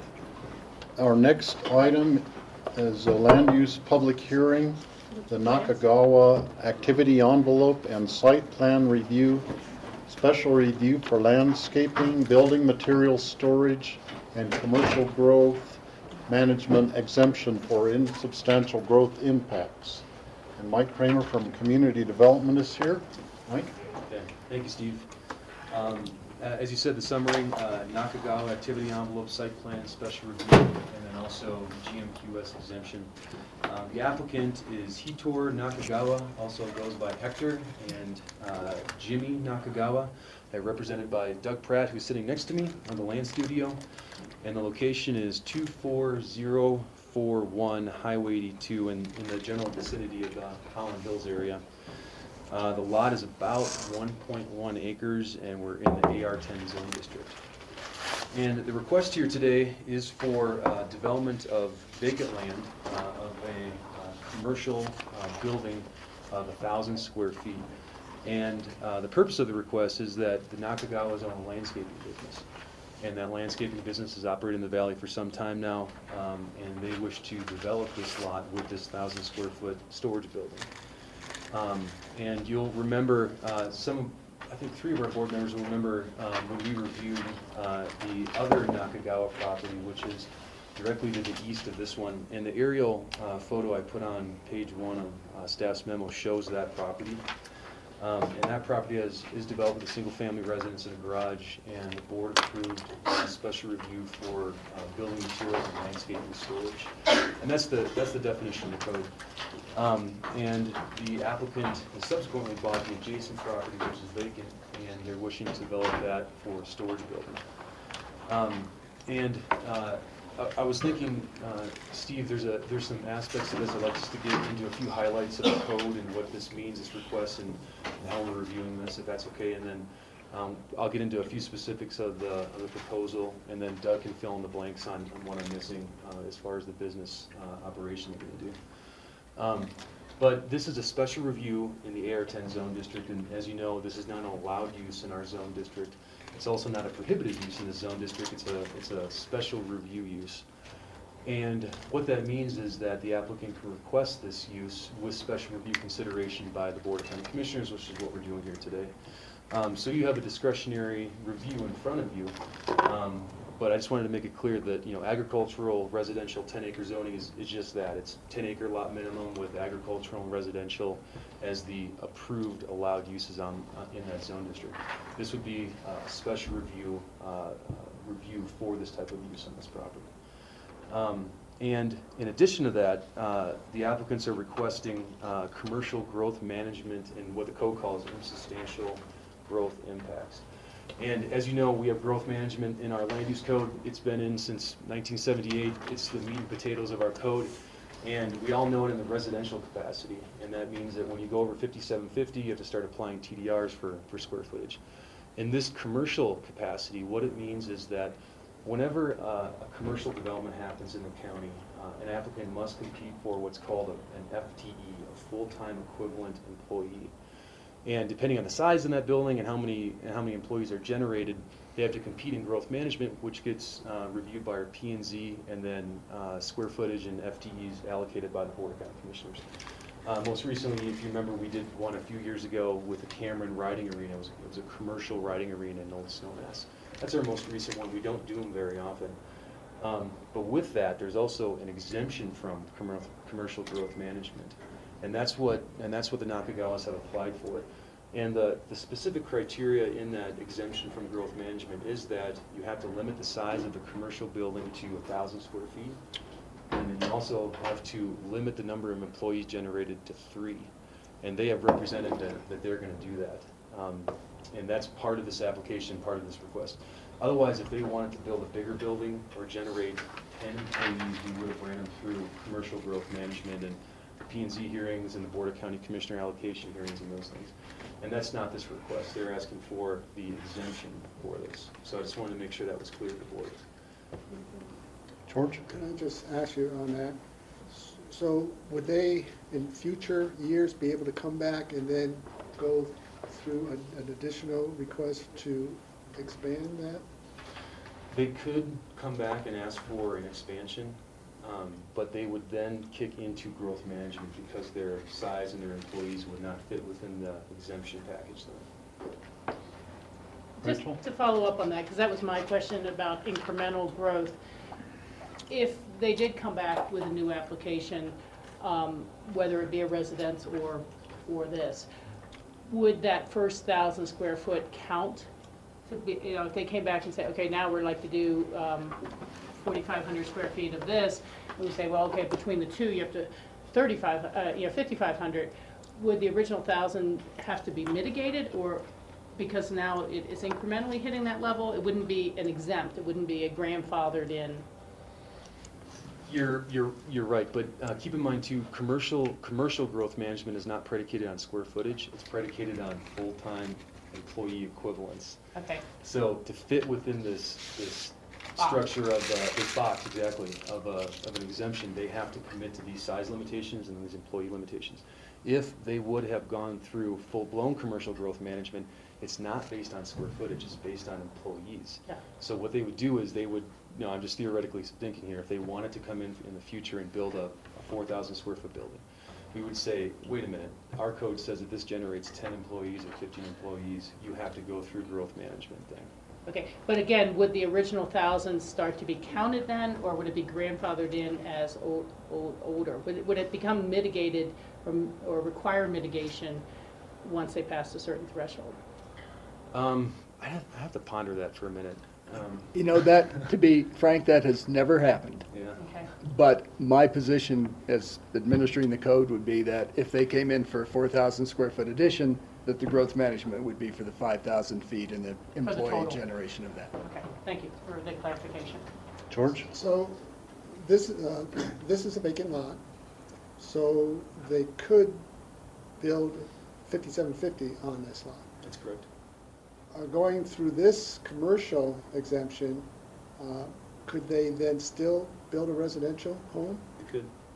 This is actually, you know, a principal use of land in the AR10 zone district is residential, and that could happen. And they could have this in tandem with a residence on the property if they wanted to. The code allows for those two uses. So would they have to come back and go through GMQS if they want to do a residential down that road? No, that use is allowed by right, and they have a development right for a residence on the property. Mike, this may be covered further on, and Doug, and I just want to put it out there now as a question I had when I was looking at this. You know, the two lots are adjacent, and the one lot is vacant. And I know that when we reviewed this and have done annual reviews before, there's really been a lot of concern about the impacts to the residential neighbors directly along the fence line, which would be, I suppose, to the right on this picture. And I'm wondering, is this perhaps not ambitious enough in that perhaps some of the parking and the causes of concern along the fence line could be shifted over to the more of the center of the vacant lot? Yeah, it seems like it would be less impactful for the ongoing operations. So I'll let you guys answer that as we go into it. Michael? So this commercial use is allowed under special review. So do any of the lots above or in proximity to this area, can they apply for a commercial? So they could put in a nursery operation on their property? Like a tree nursery is what? Whatever is under, could they apply for anything under special review Yes. for an AR-10? They could, yeah, they could. So following up on that, something like the Aspen Rental Company, which is 2 doors down from their residence, is that also in the AR-10 zone? It is, yeah. And it's, I know it's a non-conforming commercial use from way back, but. That's correct. That's classified as a legal non-conforming use in that zone district. Okay. Okay. Doug has got a real nice presentation with Google Earth and showing where that is, but I just wanted to go over just the application and the site plan that was submitted to us. And Michael, I pinned it over your head just so you know, because I don't want to go up and down with the screen. But here's the subject property, and like I said, it's in the Holland Hills area. This is currently a vacant lot. To the east is the property also owned by the Nakagawas that has the Board of County Commissioners Special Review. To the west, and you can't see here, but Doug will show in his presentation, is also a single-family residence. This is Highway 82 right here, and this is the existing access that goes into the Nakagawa property right here. And the proposal is to build this 1,000-square-foot commercial building for landscaping and material storage. And the general idea behind this is that Nakagawas run a snowplow and a landscape business, and that they'd like to store their winter equipment in this building that's proposed to be located right here in the summertime, and then their summer equipment in the wintertime. So they would generally just do a swap out of equipment when the seasons change. To the west of this, they're also proposing to have some bulk material storage, and we have the Nakagawas here and Doug here to explain what that really means. The property, like I said, is vacant. They're going to have to drill a well for the property, and they have an engineering letter that says that they will comply with the state engineer and get a well permit for this commercial use. We're proposing that well up here above where that bulk material storage is. They're also representing a bathroom within this storage building here. And the individual septic field will have to go downslope here closer by the highway. So that's the general layout for the site plan.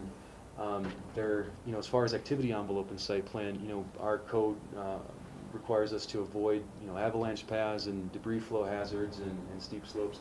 This property really doesn't have any of that. It's generally flat. Up towards the northeastern portion, there's some steeper slopes, and I wasn't exactly clear if those needed to be avoided or not, but we can ask the applicant that.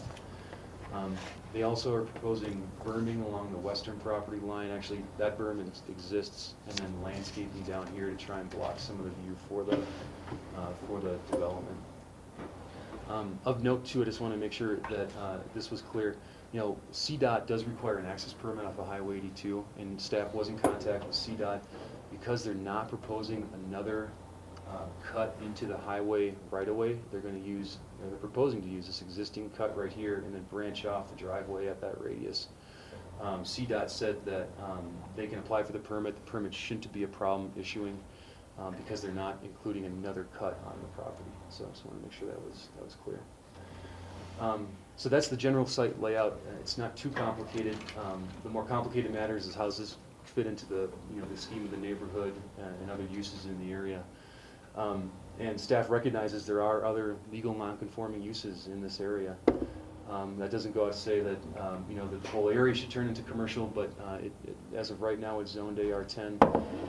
And in context of the larger area where Aspen Rental is and the greenhouses were approved for the marijuana grow operation and the Salt Electric building, we felt that a smaller type commercial use through special review could be considered consistent with the neighborhood. Now staff was in contact with two of the neighbors, and they're here today to voice some concerns about that. But that's our recommendation for right now. I also just want to say too, as part of the special review use, the board can require an annual review, and we certainly do those all the time. The most notable one is Elam. We just continued that one, and we have a requirement for a special review on this other property owned by the Nakagawas right here. And if you remember, we did a special review in early 2015, and 15? I'm sorry, early 2014. Okay. And at that time, we reviewed the operations in the previous years for the Nakagawa storage on that property. And they have another annual review requirement, and staff has received that annual review letter from the Nakagawas, and we have that set to go in front of the board on May 27th. So I just want to let the board know in case you're wondering where that special review is and where that annual review is for that existing operation. I can't remember when we had the review last year. I seem to remember there were some issues. Can you remind us of those? Yeah, some of the issues involved use of that vacant land, the one we're talking about today. The Nakagawas were storing their trailers and materials on that parcel. and that was not part of the special review approval for that piece. They also did earthwork on that property, the one we're talking about today. That was not allowed on that property, and we talked about that. There was also issues with the neighbor. We had neighbor opposition to it at that time. Did we make them mitigate that at all? Just can't remember. Did they have to move the vehicles, remove the berm, or? What they did, they certainly had to move the storage of the landscaping vehicles and trailers off that vacant land. But then they got an activity envelope approval for this piece a couple years ago, and then got approval for the berms and the landscaping that's on it too. So as of right now, they are in compliance, and there are no notices of violation at either of the properties right now. But we did have some requirements of them that they had to jimmy around where they were placing things on the property. Is that the basis for the neighbors' complaints as well? I don't remember exactly, but we can ask the neighbors. Yeah, I think the Stan and Nancy Booth were here. The neighbors on the other side were here, and I remember them being concerned about that.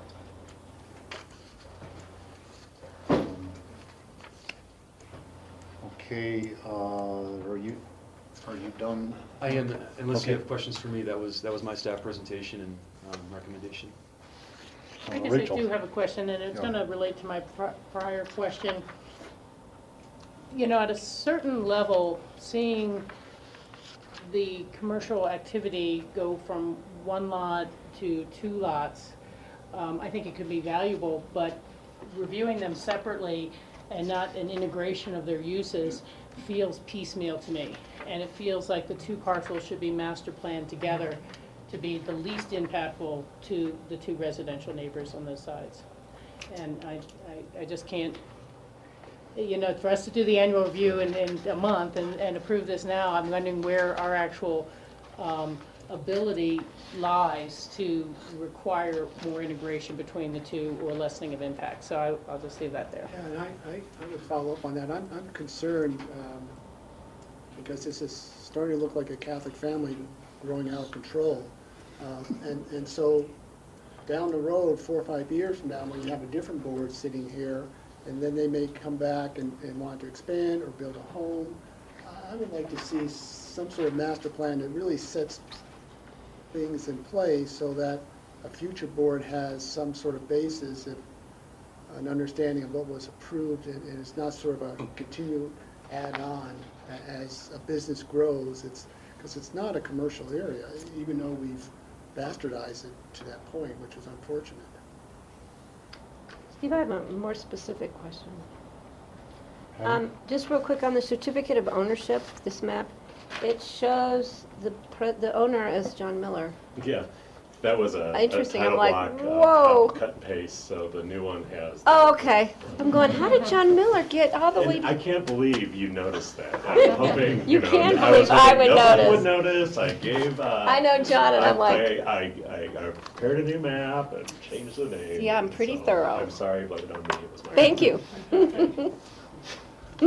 Mike, Sorry, Doug. how many access points on Highway 82 are there between the pedestrian bridge and the entrance, the first entrance to Basalt? Got me on that one. I don't know. Well, there's one. Like private property access points. Whatever access points are along there. And it seems to me, are there Got any, them right here. are there any crosswalks on Highway 82 there? Nope. No. No, there's no crosswalk. There's a bus stop on the screen. There's a bus stop right here at Bishop Drive, or Bishop Lane, I guess. So there's bus stops on both sides of the highway right there. So, you know, I'm not advocating no that's a good thing to cross right there, but there is that condition right there with both bus stops on both sides of the road.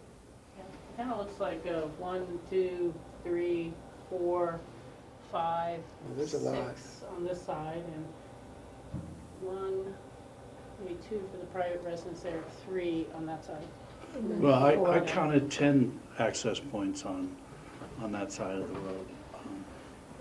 That's the problem for me with all this expansion that we're doing here is that we're increasing sort of the density of crossings on that highway.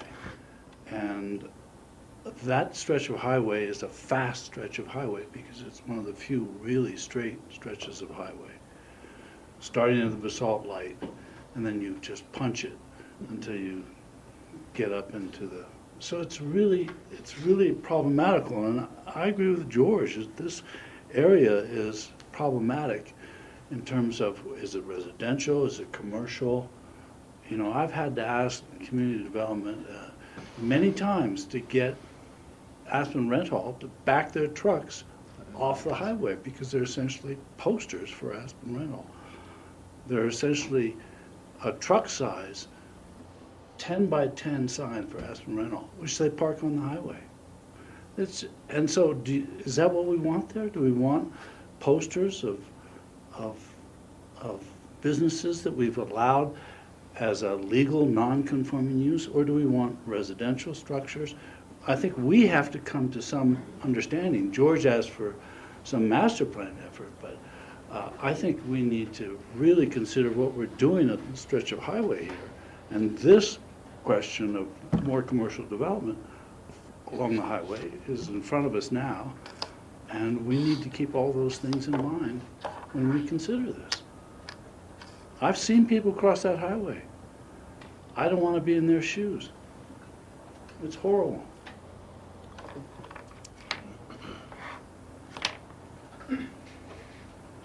Okay, Doug, do you want to? Sure. My name dive is into yours? Doug Pratt, and I'm working with Jimmy and Hydro Nakagawa on this application. Just as a little bit of background, I know this is in your packets, but Hydro started Nakagawa Landscaping LLC in 1985, so he's been running that business since then. The majority of their work is in Pickens County. So Hydro has a parcel of land in Eagle County that he currently stages out of and is looking to utilize a facility at this location that's maybe a little closer to some of his business clients for snowplow and landscape services that he provides. So this being a landscape storage facility, there's no retail involved. There will not be clients or customers coming to this location. It's largely to store equipment that he utilizes for his business. As Mike said, summertime storage of winter equipment and wintertime storage of summer equipment. We have requested that if there's an opportunity to do some outdoor storage of some landscape materials, and I'm just going to zoom in on the screen here a little bit of the facility itself. In this location right here, this largely is going to be traffic circulation to get in and out of the garage here, the parking spaces that we're allowed to have in this location right here.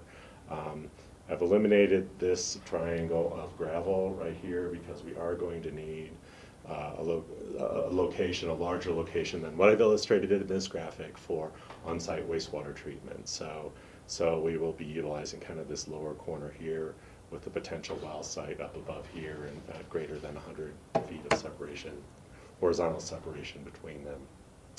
We've moved the garage, the storage facility to this location so that it's in closer proximity to these, not necessarily for access to those, but to cluster things in this location here and separate it from.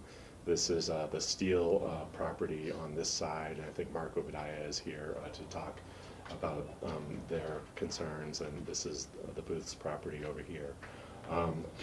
I do agree with you, actually, that if we had kind of a joint look at these two pieces together, that would be a good thing. I think that at a minimum, if there was annual review for those two uses together, that would be a good thing. However that comes out as a part of this discussion, we'd be open to having that discussion with you, listening to you know what your recommendations are. So this is the existing access. The property line, this kind of light green line here, is actually the property line. So the access to this parcel is actually on the parcel. This is actually an easement to this eastern parcel that the Nakagawas also own. So there is screening that is currently in place here and in place here. Part of the discussion in the past has been that a berm was built here and here, and I know that the Steels were not happy with that berm. We went through a process with the Board of Adjustments, made adjustments to that berm. There was a 4-foot height limit on the berm, but when you raised the berm 4 feet in this direction and dropped it here to a low drainage that runs along Highway 82, on that low side, it was taller than 4 feet. On this side, it was a 4-foot high berm. So we got a variance to have that berm as it's constructed now. We took a bunch of the boulders, or actually it wasn't boulders, it was riprap, kind of cobble work that was on the berm. Took all of that off, revegetated it with Pekin County approved seed mixes, added shrub and plant materials in this location, both to provide kind of visual separation from Highway 82 and from the neighboring property. The angled driveway does the intent is kind of to provide a Venetian blind effect. You know, you kind of have some screening here, you have some screening here, it angles through here so that when you're looking straight on, from the highway, you can't see. Granted, obviously, you can see through this tree somewhat, but there's a screen between the building, which is located at the back corner, and Highway 82 right here. We have provided also, even though these are kind of jointly owned, we have provided some fence and screening opportunities here. We may have to provide a fence along this location here to ensure that vehicles don't drive on the on-site wastewater treatment system because it can't be compacted. We just have to make sure that that's not negatively impacted by any traffic. Didn't you refer to the lot as being gravel? This is gravel, so proposed to be gravel. You know, I would just be a little concerned about the noise of gravel. I think it's a lot noisier than asphalt. In the morning when people go in and out and things. Just, Doug, the graphics you have along where the berms are, it looks like you've got trees all the way along there. Correct. So that's part of the landscaping plan, is to have? It is part of the landscaping plan. Some of those trees are there, and we're going to add additional trees to kind of enhance the screening. So Google Earth doesn't do a great job of three-dimensionally representing trees, so they're kind of post-it notes on the ground. So I've just tried to, and I kind of come down to ground level here a little bit, and just kind of show you. So I get back off. So that's kind of the intent, is that there's a layer of screening back there. There's a layer of screening up here. Just so you know, I know this isn't part of the applications. The Nakagawas also have screening on this side, which obviously you can't see three-dimensionally, but you can kind of see the two-dimensional representation. So as you're coming from up valley looking down, that screening will also help screen out some of the activity that's in the back of the lot. So that's kind of the intent of the landscape. Yeah, I have a question about the area of disturbance on the current existing lot that looks like it's storage area for I don't know what. Yeah, that right there. Yeah, what is that? This is Jimmy. Is this still gravel? It's all vegetated. Okay. Oh, it's all vegetated. Yeah. So. And you're going to store the bulk, any bulk product? You mean like bark, or what kind of bulk? You're not going to do bagged bark. You're going to do bulk. So you're going to have some kind of a container, or what are you going to do for the bulk material? We're looking at the ability if there needs to be some short-term storage for trees and shrubs, maybe mulch, those types of facilities. Compost we can't do because it's wildlife unfriendly. If that's the right term. But those types of materials that are not a chemical material. Yeah, they usually have to for bulk. Anything that is bark that's not bagged product. And it wouldn't be there permanently. It would be if there's a project going on, they need to put some materials on this site. Then it would be as they move those materials off. And how are those bulk products going to be delivered there? They're going to be delivered by semi trucks that are going to be coming in? No, there won't be a semi truck that's coming in. We haven't accommodated those kind of turning movements on this site. Okay, because that's usually how bulk material is delivered to a landscaping. A pickup level kind of truck, being able to access. Because from my experience over the last 4 years, that's generally how that bulk material comes in. I'm just concerned about that being over towards that neighbor, and maybe it'd Okay. be more appropriate to put it towards that area that's now. So that's just a thought, to maybe. Absolutely. So we're kind of we're gonna kind of put the areas of disturbance or potential noise to the neighbors in the center of their property, not on the fringes where it's just a thought. And that, to respond a little bit, that was why we located parking here. So if, I mean, my hope is that, you know, people are coming in here, they're kind of angling across. Some of this vegetation can block, you know, Right. kind of views of vehicles, but when they're pulling in, you know, they're parking here so that there's Right. not an. I was just you know, concerned about the bulk storage but up the that way storage because on it's that noisy and. That makes Yeah, sense. because that's more easy to move around and relocate it more to the center of the property maybe. Okay. So to follow up on Patty's question in terms of the materials, if there are trees going in and out, are they going to be loaded or unloaded by hand, or are you going to use machinery? You know, I would think there could be a, you know, forklift of, you know, I don't know if you've seen forklifts. Forklift, and usually if those are going in reverse, you've got that obnoxious noise. Okay, that. And there are also ball carts that you can move them by hand if that noise is a concern for. Well, that would be an issue, so you may just make a note. Okay. And then on the picture where they're currently storing their vehicles, and I recall when we first approved this, the idea was that because it was a seasonal operation, that some of the out-of-seasonal vehicles were going to be stored somewhere else. So on site you wouldn't have all your landscaping and your snow removal. It was sort of moving. So where they're currently stored, will all those storage vehicles then get moved over to this lot? And that other parcel won't be used as a vehicle storage any longer? At this point, the special use permit for this eastern parcel that's in place right now, we haven't altered. Part of this application is not altering that special use permit.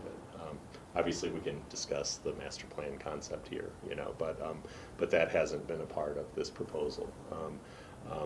Part of the reason for putting this here is that it probably accommodates the needs for Nakagawa's landscaping, maybe a little bit better than some of the facilities on this parcel. But we haven't taken this facility. It's really the garage right here that's being used for storage, with some storage around it, as you can see from that area. This is being rented as a residence right now, so the use portion for storage is in that location. Yeah, I mean, again, that just sort of reinforces Rachel's idea in terms of master plan, because why would you have outside storage in two different places where you have the potential of disturbing neighbors on both sides, when you can consolidate them in one area and use that other property as a residential, maybe just a garage, so. Rachel? Yeah, George is keying in on something that just kind of keeps occurring to me. It's really hard to review this without reviewing the operating plan for the other parcel, because I'm sitting here trying to recall some of the commitments that were made, and it related to the startups in the morning and whether they were staging daily operations out of this or not, and there were representations made about the other Eagle County or wherever it is parcel that, oh, no, people will be starting up there in the morning. We're not going to have 30 people arrive or 25 people arrive, park, start equipment, and leave in the morning. And I want to make sure that that is still holding true with what we're approving, and that's been the actual practice. And this sounds a lot more like condensing it here in such a way, because, I mean, I realize you're trying to be straightforward, but on the one hand I hear, well, this will just be the winter and snow storage. On the other hand, we'd like to have it closer here for the operations. And so, you know, I'm just not sure what we're really saying. You know, it's either pure storage and they go in once a year and they come out once a year and they're not used on daily operations, or they're not. And I had the same concerns Patty had raised about the concept of bulk storage materials, because, you know, I can't see people picking up too much of that in a pickup truck. You know, it's going to at least come in a large van, you know, maybe a single axle or something like that. And yeah, I've seen and used many a tailgate lift to get heavy skids off of trucks, but they're still noisy, and you know, it's just not well enough defined to say how much bulk storage. Is it, you know, 30 square yards of something? Is it 150 square yards of something? will they be having to access that every day to load it into the trucks? I mean, that's not a storage area, that's a staging area. And, you know, without the magnitude of the details of that, I have a hard time trying to move it forward. I'd love to see this together piecemeal, and I don't mean to be negative to the business and things like that, but at the same time, this sounds like something that trees will come in on a Friday for a large project. People will be using them Tuesday, Wednesday, Thursday, loading them up nice and early in the morning, so I get up here before traffic, and, you know, really creating that early commercial activity there that we were, at least I think in the code, trying to avoid before. So I'm just having a real hard time taking a look at this in separation of the others, and I would, you know, almost prefer to see us continue this and look at the two together and see how they really should work together. But it's just my thoughts at this time. Yeah, I don't have a problem with consolidating their activities from their other landscaping. I just would like to see the consolidation of the activity on these parcels so it avoids the direct impact to the neighbors as much as possible. And I don't know how we go about bringing this back as one parcel and reviewing it. But I think it makes better sense for the owners and the operators there to have that operation so they don't have to constantly be worried about noise, and they probably have certain operating hours that'll be part of it. But I don't have a problem with their storing their summer and winter. You need to keep them out of the elements, but I don't have a problem with the location of that garage. I just think the activity needs to be more centered in between those two lots in that core. I think it makes good sense. Yeah, I just don't know how to get there. Just to follow up on that, I kind of wanted to ask, up here along this fence line, are those cars that are parked, or is that equipment that's being stored now? Or is it I mean, landscaping? is this parking that's just not being used right now for the employees? You know, that's the fence line area where I would really like to see if things can move away from there and over to here.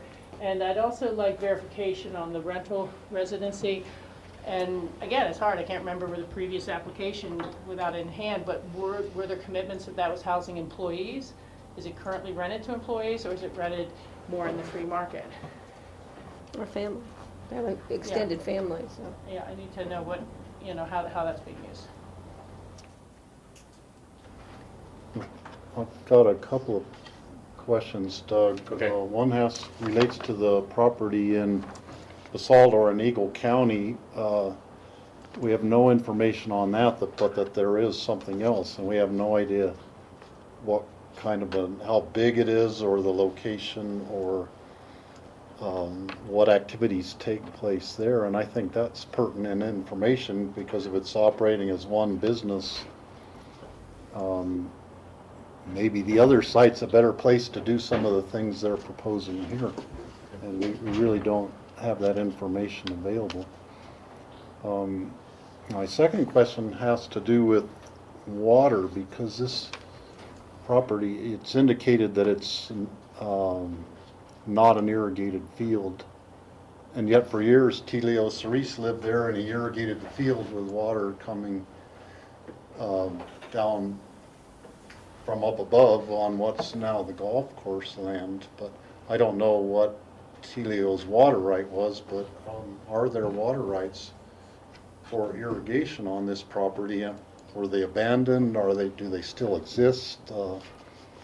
There are water rights on the property from the Kester ditch, and there is the ditch runs up behind. Up behind here.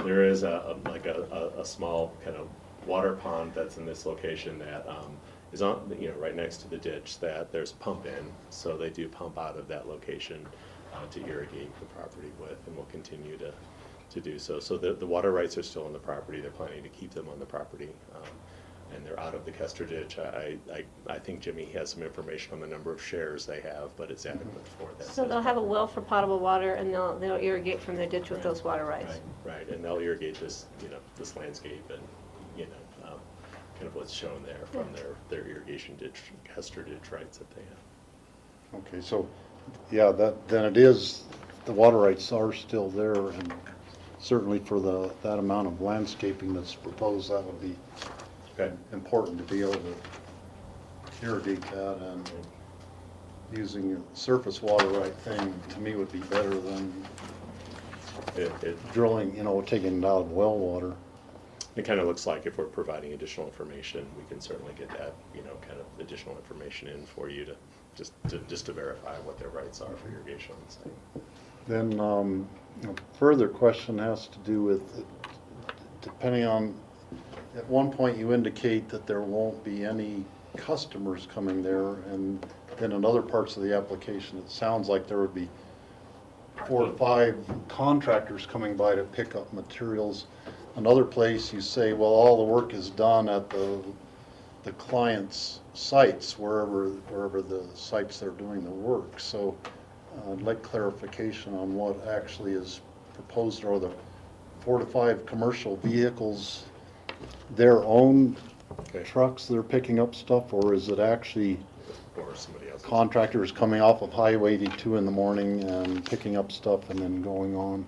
Yeah, Steve, I think the activity from my history of the use from Nakagawa's business is that it would be their own people coming and going. They wouldn't have other subcontractors or local contractors stopping by to pick up bulk bark or a tree.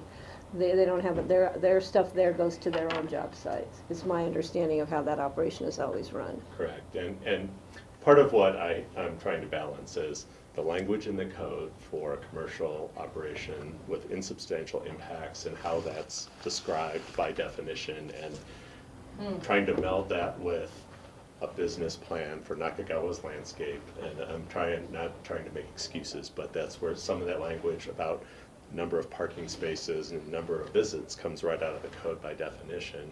And then some of my description is kind of Nakagawa's landscaping business. So it was trying to pull those two things together in this application. So I guess the question is, how do we proceed if we want to see this as one master plan? Well, the first thing we're going to do to proceed is that this is a public hearing and we want to hear from members of the public. So are any members of the public here who would wish to speak on this issue at this time? And if you want to maybe come forward, we have the little microphone on the desk. If you could get closer to that. You don't actually need to sit at the desk, but just tell us your name and then, so just for the record. Yeah, Okay, thank you.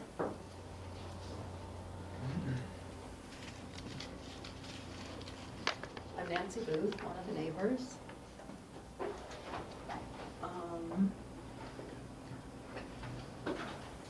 The commissioners have allowed the special use permit, and I consider it commercial, and it's going to get larger commercial, and that's not what we need in our neighborhood. There's fences and more fences. Not good. There's also more and more landscaping going in. There's not enough water. There's a rodent problem that has occurred from early on when all the landscaping material that Mr. Nakagawa brought in to the site. We have terrible rodent problems. And it was from that stuff setting there and then being buried. I'm sorry, did you say rodent? Rodents. Okay, that's what. Yes. There's ground squirrels, there's voles, there's voles, underground squirrels. And them drilling another water well for domestic use on the property is a real problem, because right now we don't even have enough of that on either side of this property. And who takes care of the special permit, going back and looking as to whether or not they're doing what they're supposed to be doing? I tried to address this before because they've extended the envelope that they were allowed before beside the garage area. Nothing's been done about it. The summer and winter use of this is going to be year-round use, not just transporting winter storage, summer storage. It'll be year-round.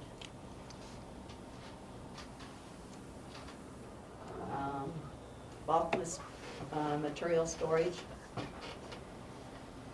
and it'll be a daily operation. Okay. Can I ask a question? Oh, yeah, go ahead, Michael.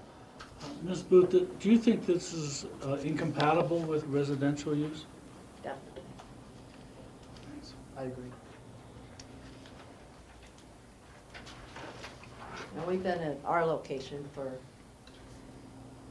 45 years?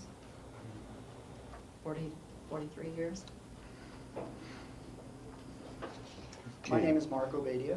I represent Jackie M. Steele and the Steele Family Trust. Jackie has known me since I was 4 years old. Jackie is born in the state of Colorado. They've purchased the property sometime in '78, I believe. The Booths have been on this property since, I believe, 1971. I currently rent the property. Jackie is longtime friends with my parents that have long gone, and I now take care of the property for Jackie and maintain the property and also rent the property for her. I've given you a... Excuse me, can I ask what property are we talking about? I'm not quite sure. I'm sorry, it was on the... Yeah, but I need you to say it publicly, what property you... It's 24351 Highway 82. And where actually is it located? That is the north side of the highway going down valley. So it's the booths are on the South side. On the south side, which is the up valley portion, and you're talking about the property that's adjacent to and on the down valley portion. Yes. So you bracket this property as you're just a representative. Jackie Steele owns the property, is that what? Yes, she does. Okay. She has authorized me to represent her for the property. I have a small presentation, but I'm also, trying to say that, we would like to have this turned down for numerous reasons. First reason is that this is kind of like, I think George and Michael really emphasized that, it's kind of like a small process. It's like, okay, let's start with the site on the right-hand side and give them approval with that. And now building the berms on the property that we're talking about today, that was the second approval. And now there's a third approval, which is to build a new building of 1,000 square feet for now. But what's going to be the fourth approval down the road, now that, that we're talking about combining them both into one discussion.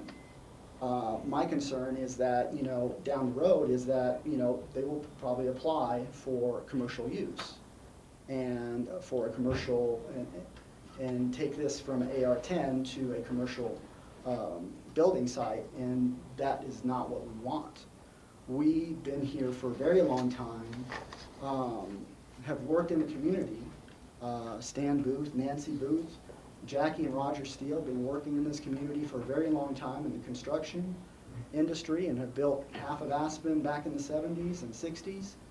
And they consider this their home, their retirement. They've worked so long for this property. The Booths now have both sides, and they've had their property on the market, and they took it off the market.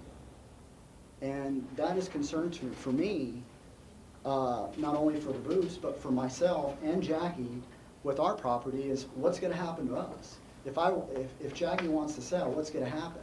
If we have a landscaping business next to us that's operating diesel trucks on a consistent basis, diesel trucks take a little bit of time to warm up. It's not like a gas truck, so you're going to hear idling for a little while. And, so there's carbon monoxide poisoning, pollution, et cetera, et cetera.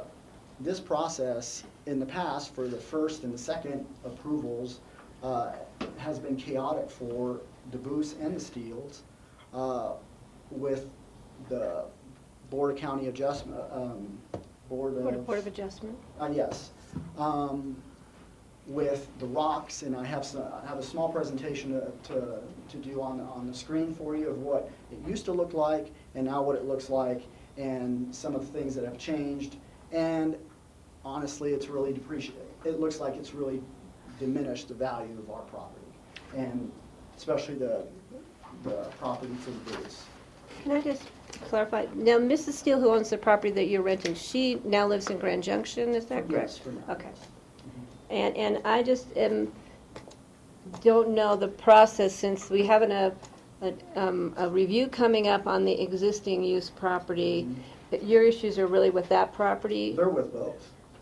I just don't know where. I And mean, we're getting caught in this, here's both why, properties. here's why. And It's like I explained earlier, like George and Michael were explaining, is like, you know, the first approval was for parking the vehicles on the booth side. Right. Okay, and you know, it was going to be a seasonal thing, and that became a debacle with, you know, some of you know, the violations that they've done. You know, so, you know, we have to get in contact, et cetera, et cetera. The booths are upset. There needed to be a fence, so a fence is put up. And then the second approval came on to the berms on the site that we're looking at today. Right. Well, that is where I came involved a little bit more, and, you know, tried to mitigate differences that we had and come to an agreement, you know, but, you know, our property looks like crap now, and I have pictures to prove it. And from a landscaping business, I think, you know, I think a landscaping business can do a lot better than this, because, you know, I don't think they're really looking out for the neighbors. They're really looking out for their business and looking out for, you know, to take over both properties as a commercial use down the road. That is my personal opinion, and that's what I believe is eventually going to happen. This is just a small step for us, for them, and we just don't want to see this go any further. We're done. Both of us are done. can I just ask a... Okay. Lance, how long has this property been zoned AR-10? It's like... That would be forever. Okay. Since Okay. zoning. Thank both of you for your comments, and we will definitely take them into account. Martha has a presentation, I think. I'd like to see the pictures. Okay. Oh, they do? Okay. Oh, I'm sorry, I didn't realize you had That's a okay, thank you. presentation. Okay. Is that usual? It can be. I mean, public comment, we can do it whenever we want. Do we need to turn the screen on, you guys? Yeah. This whole Apple thing is throwing us. Yeah. There we go. You got it. Mark, when you say you're representing, are you an attorney representing them, or just a friend, or? She's known me since I was 4 years old. I mean, she trusts me like I'm her son. Okay, so are you an attorney? No, I'm not an Okay, attorney. I'm just curious. He's the current tenant of the property. I'm the current tenant, Okay. but I'm also considered family. This current photo is, you'll see the fence line. I want you to notice the fence. This is the way it used to look like. Are you talking about the fence in the foreground? No, the first fence right there, the metal chain link. Right here in the foreground. Chain link. The foreground. Oh, yeah, that's what I'm foreground. pointing. Okay, right there. This is the view that our property had prior to the berms going into effect. Okay, it was a fairly nice view. We didn't have too much noise problem. The ground kind of levels downward towards the highway, and I think that's based upon the renewal or the repaving of Highway 82 back in the 90s. So, and they raised the grade up. So that's why this property looks a little bit, goes downward. And the property we're looking at, there's the one on the other side, the Up Valley side, that's the Nakagawa property of concern today? This is the property of concern today. Right, that we're looking at, okay. This is what it used to look like. The right-hand side of the chain link fence is Jackie's property. Right. The left-hand side is the Nakagawa's.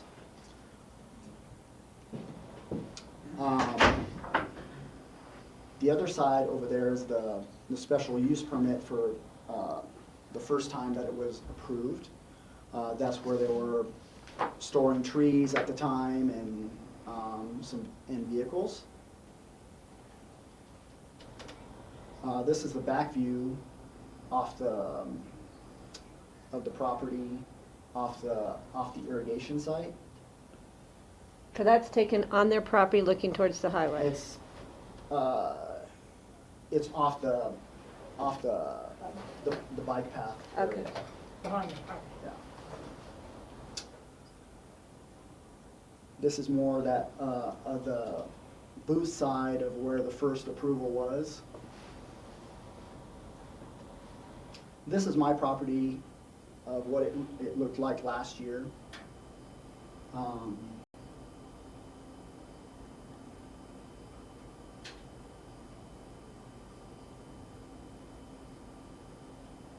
And this is the fence and the berm that was approved with the height increased from 4 feet to whatever it is that was approved, 6 feet.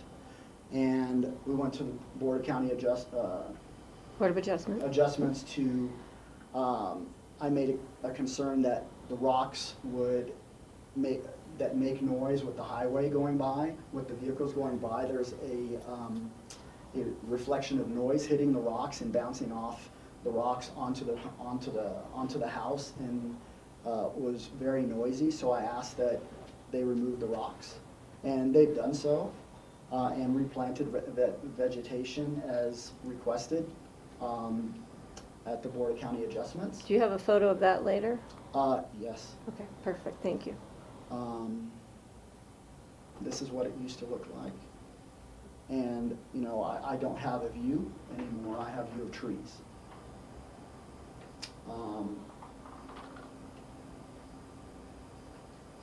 So as you can see that there is, you know, a little bit of space between the rocks and the fence.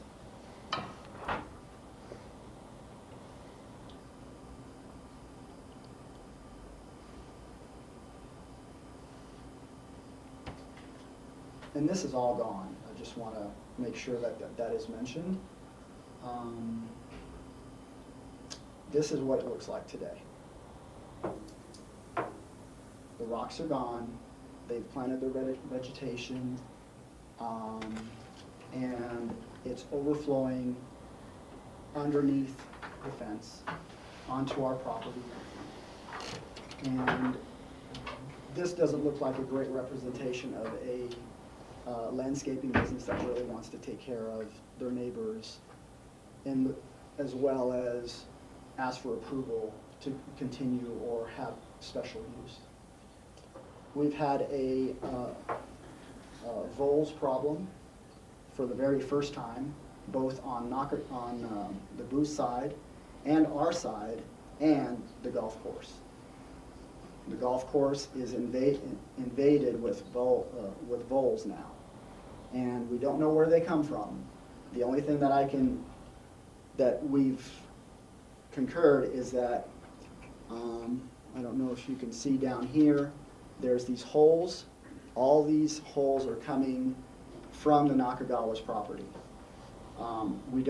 This is the first year that I've seen more than snakes than I've ever seen in the 10 years that I've been here. It's bulging out.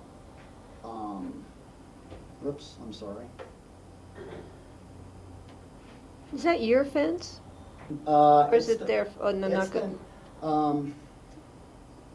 It's the Nakagawa. Cerise put Telio put it? He put it up because the fence was coming down.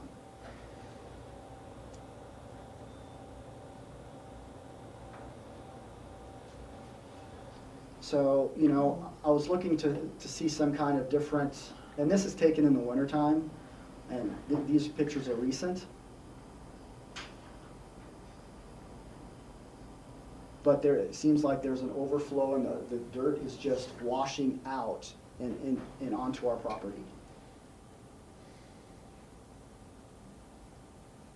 And that's why these are the voles. This is what the voles create. And when there's snow, what they do is they dig under the snow, and they created this. This is my yard. The Booths have had to redo and redig their entire yard because of the voles. And this is what my yard looks like now. These pictures don't do justice a little bit because you have to kind of see. Yeah, there you go. You'll see that there's holes there, there's holes there, here.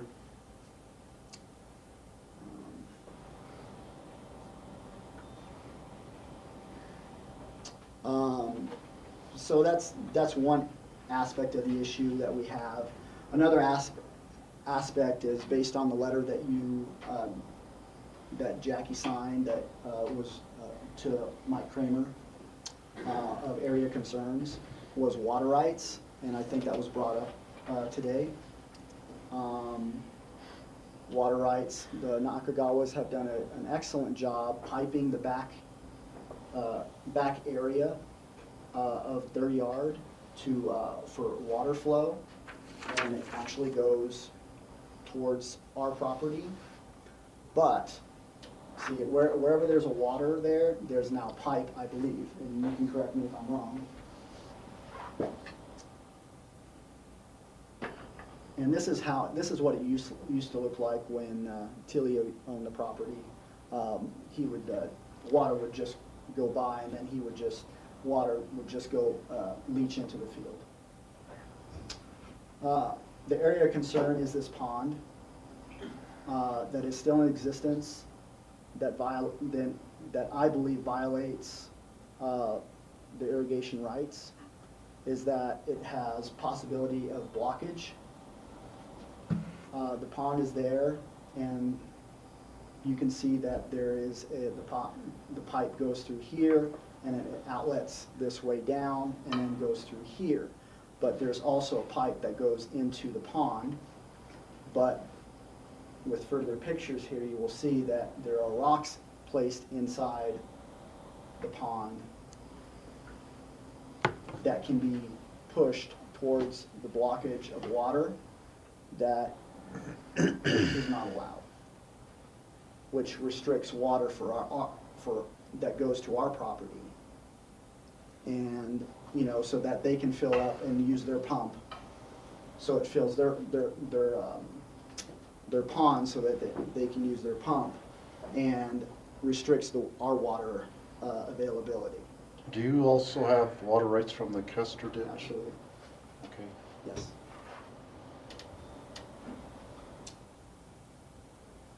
Who manages the Custer Ditch? Do you know? It's a whole bunch of people have water rights on it. Do they have anybody who manages the Roaring Fork Club flow? and Guido Meyer would be the key. And Morrow, whoever owns Morrow's property, would be the three Up main Valley. owners of it. Pickett County as well. Pickett County?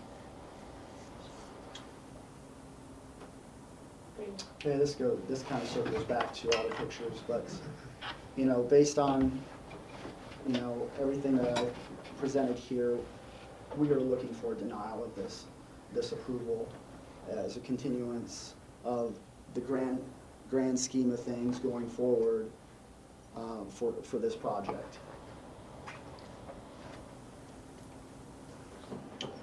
Okay, thank you, Mark, for the pictures. Can I ask Mike a question? Whose plan was it to put that berm up there? Did that come through the previous? That was a request by the Nakagawas to our Board of Adjustment to build a berm bigger than what's allowed in the setback.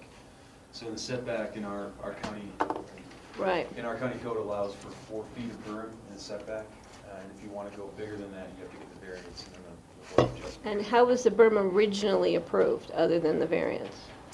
then we would have to establish an activity envelope on the site to have that berm placed there. It wasn't, which It was is done why. without a permit. Yeah, that's why they went to the Board of Adjustment. Right, and then they got an activity envelope approval.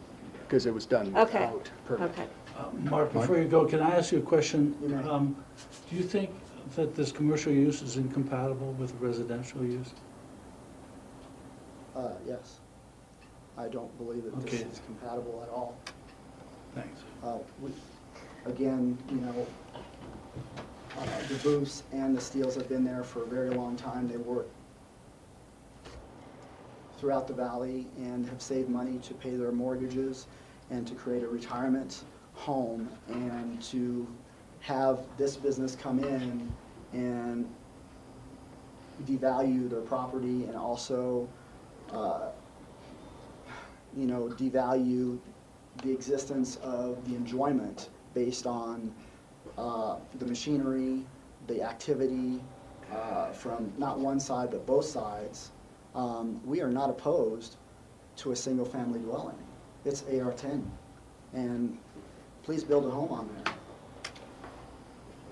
Does Mrs. Steele plan to move back, or is she kind of permanently now? I know her husband Well, has passed.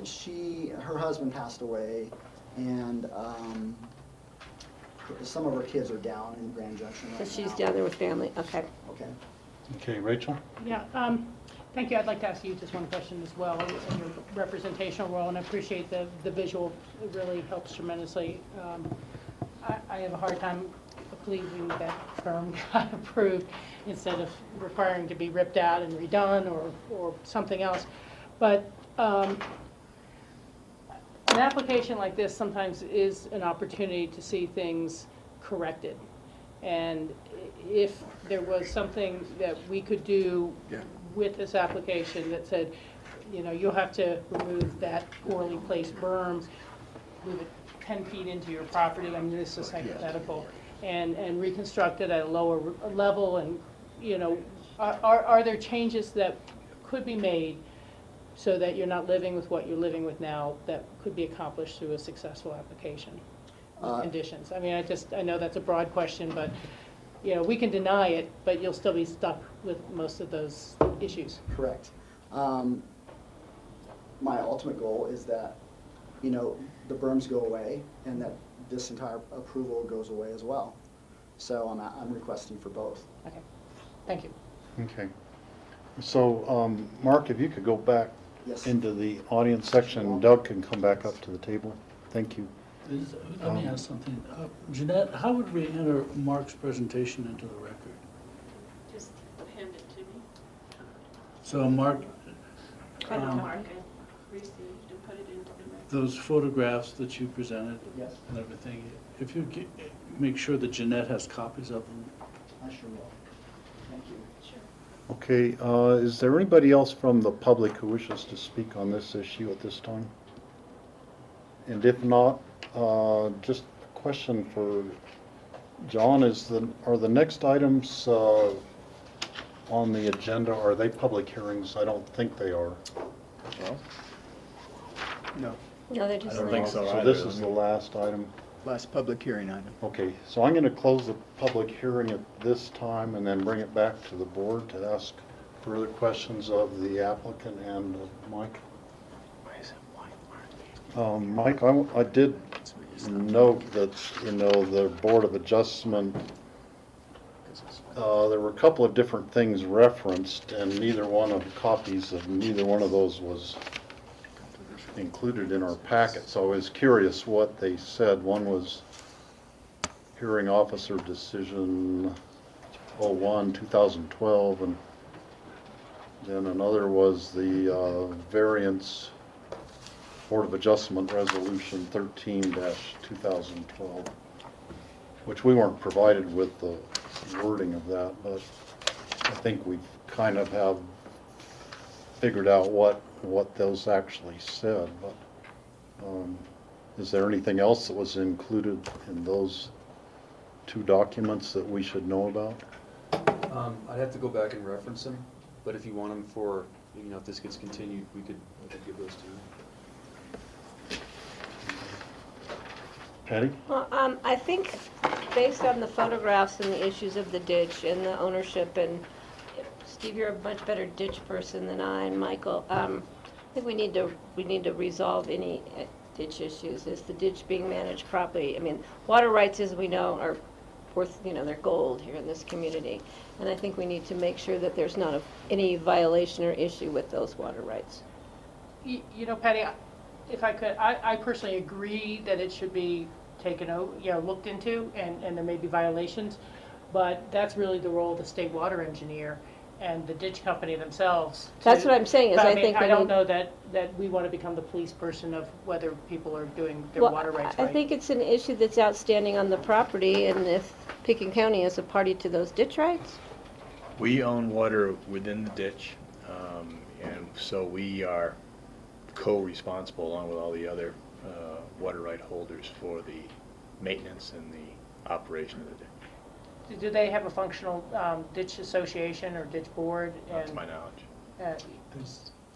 Yeah, because that's who should be notified. That's what I'm saying, is I just think by that the is an issue that needs to be resolved. I mean, because that's critical, and I think irrigation, using that ditch for irrigation is appropriate if the ditch is being managed appropriately. Yes. And I don't know the process, Steve, that we need to take this to if we want to look at this as a joint master planning issue. I think Rachel has a good point of we can correct what maybe shouldn't have been allowed, which is, that berm is obviously an issue, and I think can be improved. Respond yeah, it's up to Steve. Yeah, please, please. Jimmy went on March 18th, 2014, to the Kester Ditch annual meeting. So there is an annual meeting related to that ditch. He attended. It was, I think it was at the Roaring Fork Club. So, I think that at least per this discussion with him, and I asked him about that, prior to this meeting, that there is an annual meeting. Do they have one scheduled for 2015?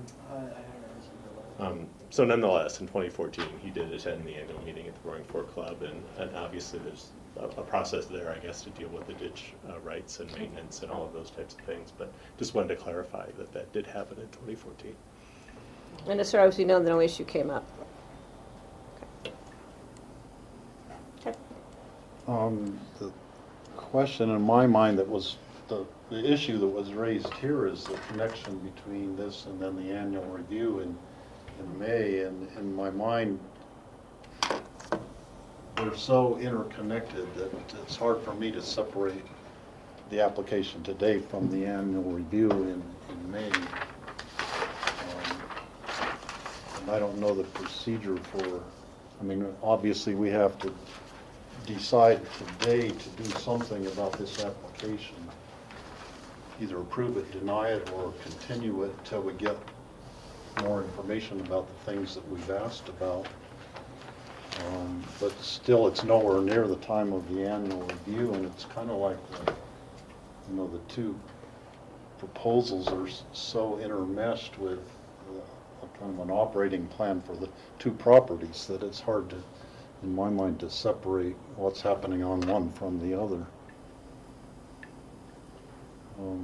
I can make a suggestion if you would like. Bring it. I mean, we would be willing to request a continuance as the applicant to take a look at kind of the concerns or the issues that have been raised at this meeting in conjunction with putting together the documentation for the annual review, and maybe I don't know if it's appropriate to bring that back together, and at least you would have maybe a little broader picture of the two sites. We'd be willing to do that. I don't know that it would be the official annual review of the east site, but at least informationally, we would be willing to pull that together prior to a continued to date. I don't know code-wise if that works or not, but we can do that. Also, I think a site visit would be in order for both for this application and for the annual review, and I would request that. Michael? Yeah, I can't see combining both, but I can see having the annual review, getting those issues out of the way, understanding what the business entails, and having that, and then subsequently talking about it. Because the implication if we do both together is that it's an approval, and I just don't. I think they're not closely linked. That's, for me, they're not linked. They're two separate issues. An annual review and then this particular request. If the applicant wants to link them, fine, but I'm not linking them. And I'm not going to hear both of those in the same day. Okay. It was just a suggestion. Yeah, no, I'm not criticizing. Okay. Those are my views. Rachel? I could not vote in favor of this today. I think that's just really apparent. And I have a feeling that there's been more issues with the prior approval, that, you know, the applicants have known that this is a special review annually, and it's a review of their conditions, and that can be pulled. That, you know, the approvals for the first may well go away, and the responsibility was to be good neighbors. I mean, that was just emphasized repeatedly, knowing that these are special uses within the AR10. And, you know, it brings up a bigger issue if we want residential to just be residential, to say, no, there's no special uses of any sort allowed in AR10 anymore. I mean, that would be a very sweeping code change, but that, you know, rather than say, well, the board made the wrong decision morally or ethically or something because they allowed a special use that is allowed, you know, it'd be just better perhaps to close that door and say, you know, that this isn't going to happen anymore, anything, you know, because it always can, quote, diminish the neighborhood. I remember a year ago, Mr. Booth being at the meeting saying, well, will you guys rezone me commercial too so I can sell, because no matter what, I have semi-commercial on either side, and kind of asking maybe that's the best way to get my, you know, property values out of this. And I think the board said, you come in with application and we'll look on it. We understand there's been a changing neighborhood. So I don't know that we'll get the neighborhood back that used to exist there when it used to be a two-lane highway, you know, before our town started, and the community started kind of bursting at the seams. But all that being said, I can't look at either of these in isolation. I need to know, you know, because the neighbors' concerns are with the existing operation, not wanting to see it expanded to more and additional and creeping incremental growth. I can understand that, but you could very well see this turned down now, and a future board in 3 years entertaining some other new AR10 special use application. And there's been some issues raised, like the groundwater table. Well, if we had a 5750 home in there, they'd probably take the groundwater table down quite a bit, and that's not something we can control. That's the state engineer who issues those sort of permits. The rodents, that concerns me a lot, and you know, I don't know how to appropriately attribute that. It really could be this property. Maybe a lot of evidence or coincidence points towards the operations of the landscaping company. And on the other hand, I know there can be population explosions at times of field mice and things like that occur in nature and then are, you know, changed over time. So I think that, but to have a rodent problem, I don't even know how and where in our code what could be addressed, and it doesn't come from environmental health, you know, as a concern. Where does those issues lie? If I could weigh in on that just real briefly. First of all, I think the pictures that Mark showed were probably pocket gopher and not voles. But last summer we had a huge population explosion of gophers and chipmunks and rabbits all up in our neighborhood, and I think it might just be a cycle. Well, I was going to add to that, having worked in the landscaping business for the last 4 years. People are coming in watching the voles literally suck their plants down into holes. It's been huge. We've even had them in the trailer court up here, and we didn't used to have chippers running around. And it's been a really weird thing. I think it's just coincidental, not that it's fun by any means to watch your plants just be eaten alive, but it's definitely been a wave. At any rate, to try to finish my comment, I feel like I do not even want to continue discussing this application until we have the annual review, whether they're separate days or not. I can certainly see them all together. And I really would encourage the business to look at master planning or putting these uses together in a way that clearly corrects the deficiencies and can show us how they would correct the deficiencies of its operation. And if they can't make a convincing enough case on that, I think that the original permit is in jeopardy as well. I want to go back, I'd like to have our staff go back to the representations made in the prior record as well as the final approval to make sure that when it was said that people won't be starting their cars at this time in the morning, they don't. And when they won't be loading, and when you hear it goes from storage to year-round use to daily use, I'm very concerned about how the operations in practice have impacted the neighbors. And so that's about as much as I can say about it right now. Rachel, you brought up the berm, but that was not part of the first approval. It's totally unrelated to the reuse on the existing side. I just want to make sure that. Yeah, I mean, I think but it's clearly on the site of the new application. Right, and I think that we didn't really. Yeah, I think we need to have the review first so we can get that cleared up. And I would like to see it master planned. And I don't know how you go about that, but I think it just makes better sense for the property, and it makes it more efficient, I think, for the Nakagawas. I mean, for me, I guess I'm looking for operational plan as well as physical layout. That's the difference, is how it's used, the noise, daily opportunities. I might suggest we would do a continuation until a date uncertain indefinite after the annual review is held. I don't think we can have an indefinite. Can we do that? We can, but you'd have to renotice the action. It's probably more efficient to continue it to a date certain. And just pick a date, and then if we have to continue it beyond there, do that. So if it helps, the annual review for the existing permit is on May 27th. That's when we have it scheduled for. So sometime in June, first or second meeting in June could work. Mm-hmm. What's our meeting dates in June, Rachel? Looks like the 10th and the 24th are the regulars in June. Yeah, you have the 10th and The 24th. I'm not available the 10th. So? 24th? The 24th sound better? June 24th? Steve, let me Rachel. ask. I know Michael expressed a concern to see them on separate days. Would others want to see both on the 27th and determine it, or the 27th? Separate days? No, I think Michael makes a good point. I think we need to look at the annual review, because if there's more abuse, more violations, for me, it's going to be a short conversation. Yeah, I would just as soon do them on separate days. Do the annual review, get that out of the way, and then that would be pertinent to the discussion on the continuation. So Steve, I'll put out a motion to continue to a date certain of June 24th, 2015, regular BOCC meeting.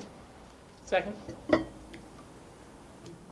Okay, it's been moved to continue this item until June 24th. Is there any further discussion? All in favor, say aye. Aye. Aye. Any opposed? Okay. Rachel. I wanted to follow up on Steve's suggestion for a site visit and see if our staff could schedule something before that meeting. Before the May 27th. Before the annual review. If other board members are in agreement. Okay, thank you. Okay, thanks, Rachel. It's not next Thursday. All right. Okay, thanks, Mike. Thank you. Thank you, Doug. I think I'm busy that day. We take a short break? Yeah, let's take a break, 10-minute break.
Yeah. Okay, welcome back to the regular meeting of the Board of County Commissioners on April 8th. Our last two items are very much related. One is the last chance, number 2, South Parcel Minor Amendment to Activity Envelope and GNQS exemption. And the other one is the last chance, number 2, North Parcel, same thing. And I don't know if we can combine the presentations on the two because they're... That's definitely my plan. Yeah, and I then think... you just have two separate actions to take. Good plan. Yeah. So Suzanne Wolf is here from Community Development. Okay, I think the simplest way is to show you basically the two graphics which show, this was the configuration that is platted for when they created the last chance parcels. Both are in excess of 35 acres, so they recorded a subdivision exemption plat that created these two. As you can see right here, the property line between the two parcels cuts right across Woody Creek Road, cuts this way. So what they've proposed to do, and have the right to do under the state subdivision exemption, is re-record the plat to change those boundaries. So the boundary line between the south parcel and the north parcel would run along Woody Creek Road for the majority of it, except down here where a portion, this piece on the south side of Woody Creek Road, would still be in the north parcel.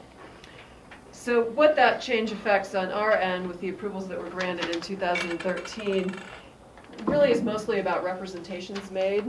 You know, what's on which parcel, particularly related to the various cabins that are on the properties. And then changing the envelope because on this little piece of the envelope on the original plan was on the south parcel. By moving the line between the south and north parcels, it ends up on the north parcel. The boundaries of the envelopes all remain the same. It just shifts from, you know, it was always on the north side of the road, but now it'll be on the north parcel as opposed to the south parcel. The only sort of, you know, bigger piece that does affect is on the, let me get the right one, the south parcel. They had utilized the Strauss cabin. This is going to be tricky for me to point out. Strauss cabin right there to establish the development right or the growth management exemption for the south parcel. By changing the boundary line, that cabin is now on the north parcel. They have lots of other cabins, so they basically are able to pick another one that predates the requirements under our code to use that to establish the development right for the south parcel. So they still are legal to have the development right, the potential for up to 5750. In these cases, I mean, the square footages shift around with the movement of the cabins. I can't cite to you exactly how much square footage is now in the north parcel versus the south. But the statement's very clear in the previous approval that if they already have 5750 or more, they don't have, you know, the right to develop more than that on the parcel until, you know, unless cabins were demolished, you know, then they would have the potential for some additional development. But this established, you know, the previous approval established the envelopes anticipating potential future development, but I think it is very clear in that prior approval that, you know, they have to account for the existing structures when they want to figure out how much square footage they have available. So I think that's really it. Let's see if there's anything. Nope, I think that's it. So Suzanne, it's the Dole cabin is the one that will be the one identified? Yes. Yes, that's correct. And the only thing Jim just pointed out too was the sort of other note I included in there that, oh, that got switched out, about working with environmental health to address the cesspools that were on the property. And that work has all been done. They basically, there was a deadline for coming up with a plan, and they not only came up with that plan, but the plan has been implemented, and that work has been accomplished. So Suzanne, what we're doing here is we're just mixing things up so it makes better sense by putting it all one here and all one here, rather right. than There's no substantive change to right. what was previously approved, but by shifting the property boundary, it just So, I mean, it makes it a little. past history, since I wasn't here at that time, these were both done on the same date, which would have been October 23rd. That's your vested rights date. Yes. Well, in the reso that was... They may not have been done on, were they done on the same? Well, the reso on one for vested rights is October 23rd. The reso on the other is October the 9th. And I just didn't know if that was something we... There may have been, there were different issues when we were dealing, there were. So one might have gone through on the 9th and one went through. I can double check and make sure. I just didn't know if we needed to, while we're cleaning I things think- up, clean it up. Okay, thank you. Suzanne, if some of these cabins are designated historic, don't they get certain rights underneath coming with those historic structures? If they're if they were to be designated to the historic register, they could make the request for incentives associated with that designation. But it's a voluntary designation process. Right, We right. have a list of eligible properties, but there's no mandatory designation. Correct. Well, I mean, my point was that they could have other development rights associated with those cabins, not just the fathering parcel, it's the remainder cabins would give you potential development rights. Yep. So it seems like Well, they give you the list if you're historic. You get a list of incentives, and the board can approve the whole list, or two of the list, or one of the list. It's my Rachel? And to clarify, Suzanne, when you say there is nothing substantial, that is because there's no increase in eligible FAR or exempt FAR by making this lot line adjustment. Correct. It's really, more on paper. All of the conditions that were previously approved still apply. So again, it was more changing what was represented in terms of the actual boundaries of the parcel and then how that affected statements about these cabins are on this parcel versus. Okay. Patty? No, I'm just waiting to see if anybody has any more to say before we put a motion out. Do we have anything from the applicant? Yeah, Jim, do Gary, you tell me have you had nothing to anything say. that you wish to bring Can I jump forward? in quick, though? The one thing I don't know, it wasn't referenced in my parcel, or in my memo, but there was, I did get an email, of course, after I'd spit out my memo and started making copies from the caucus, saying that they had no objections to the application, so I don't know if you caught that tagged onto, we just threw it on the back of the packet, but it's not referenced anywhere. Thank you. Jim Curtis, representing the applicant. Silence is golden. I'm done.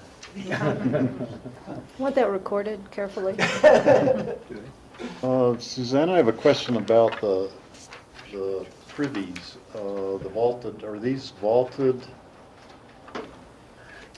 privies? They were just basically outhouses that were being used, and now they... I think I might let Frank jump in because I know he's going to know a lot more. I just want to get it He's in going my to know a lot mind more than I do. to compare what... How much detail do you want? Well, I was just picturing, I know we've had this discussion about, an outhouse versus a vaulted privy, which I think would be like the ones on Independence Pass where it's a totally enclosed concrete tank that can be pumped out periodically. And is that what's been installed there, Frank? So I met with Kurt Dahl. He inspected the site. We came up with a plan. It didn't involve concrete walls, which we installed. And he inspected those inside. So that's good. And it is concrete walls. Like a concrete vault, and then you have Some a pump. plan to pump them out periodically? Okay. Yeah, about every 50 years, I think. It seemed to me that, I mean, in my mind, that's a better alternative than saying no outhouses allowed. It's a way you can keep an outhouse and have it be environmentally sound procedure. Not to mention the tradition.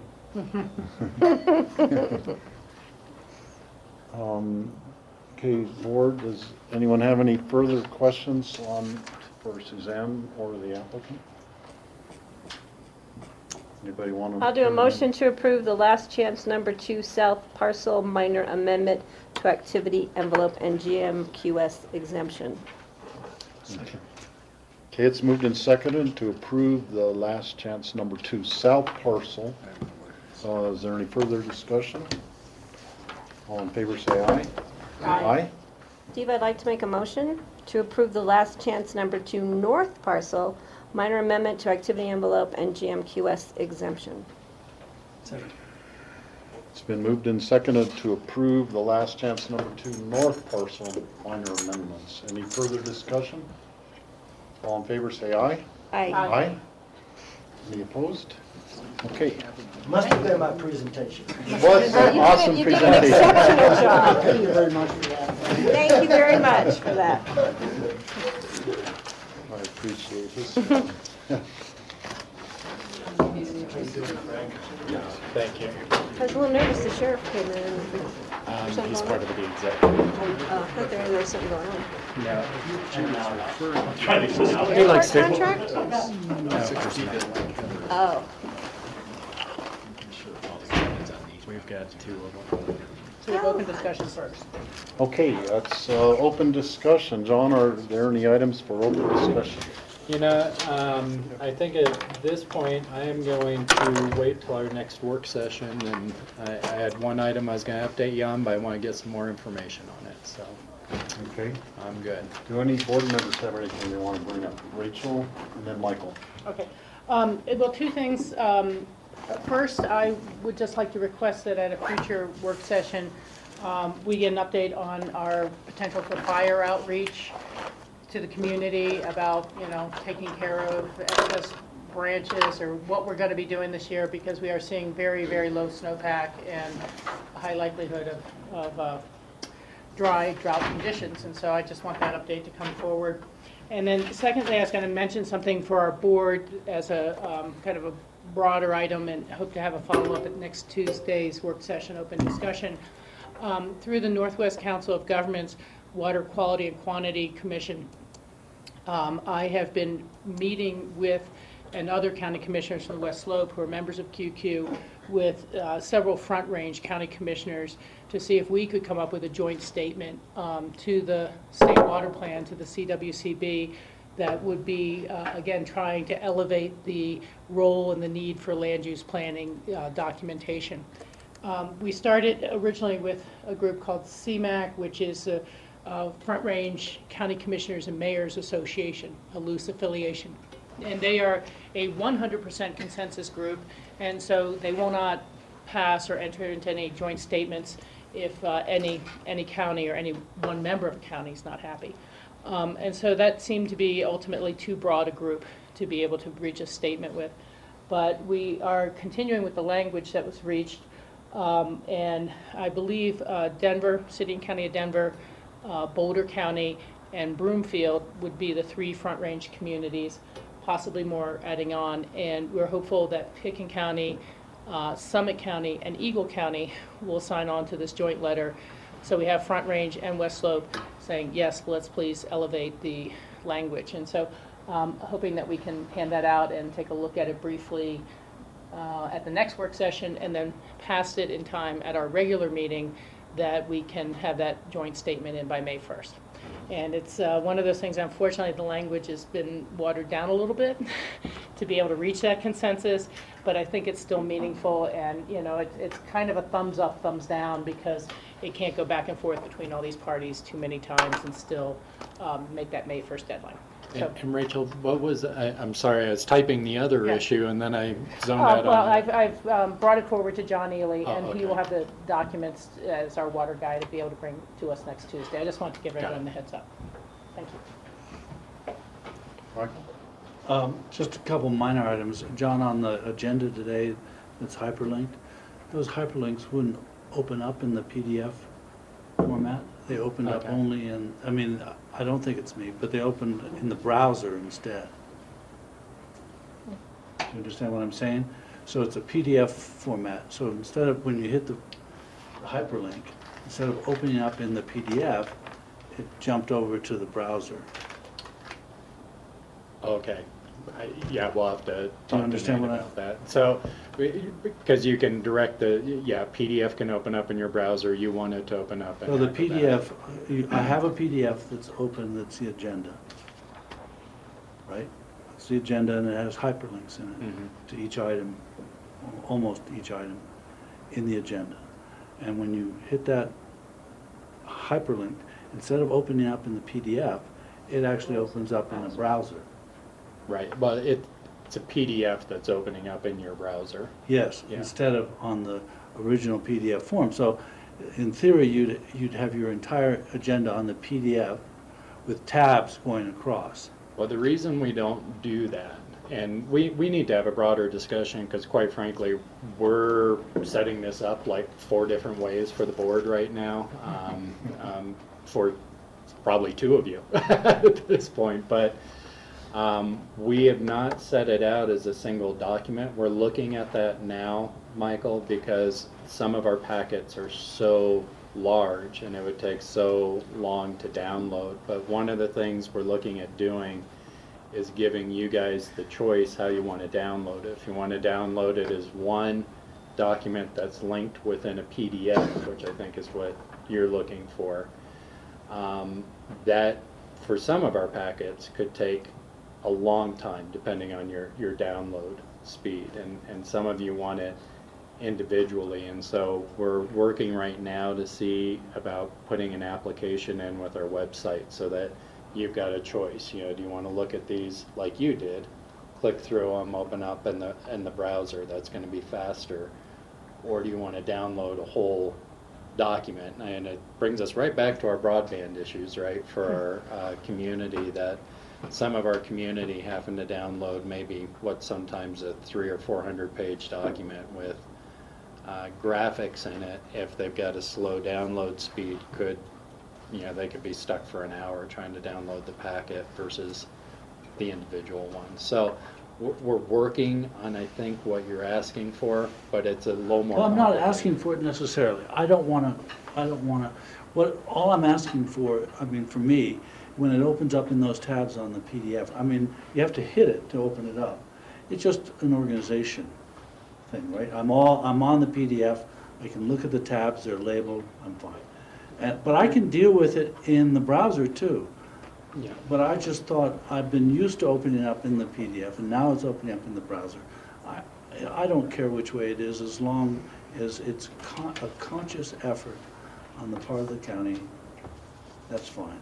This looked like a mistake to me, but Oh, it's not. I'm sorry. No, we're trying to get it so that we can have the quicker download speeds for folks that have slower downloads, and then we're looking at how we can accommodate the bigger packet document that's linked as one document, because some people want it different ways. Yeah. And And, so, you know, what RAFTA does oftentimes, if they have a lot of sort of documents that accompany the agenda, they'll put it in a separate PDF, and you have that aside from your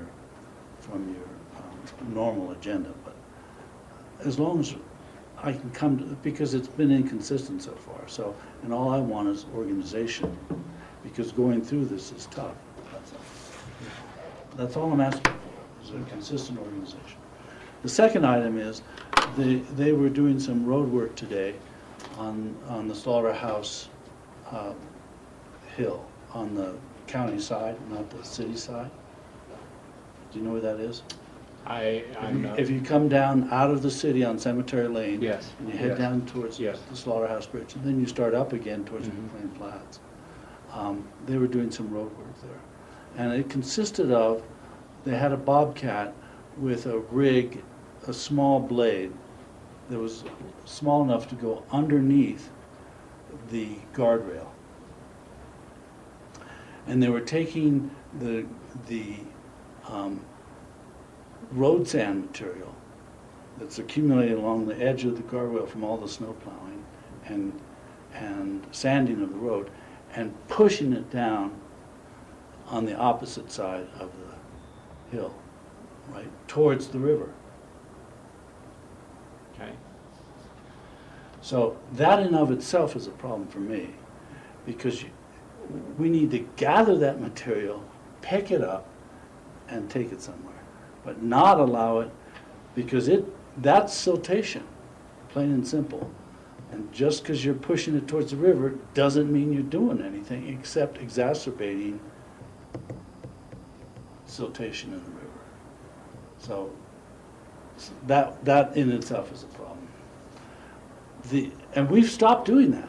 We've stopped taking debris, road debris, and throwing it over the side. one of the crowning achievements of the Independence Pass Foundation was to get CDOT to stop doing that, because it was ruining the landscape. The other problem was that they only had one flag guy on either end of this bobcat that was working on the road. So you came up to this one flag guy like that without any warning that there was a flag guy.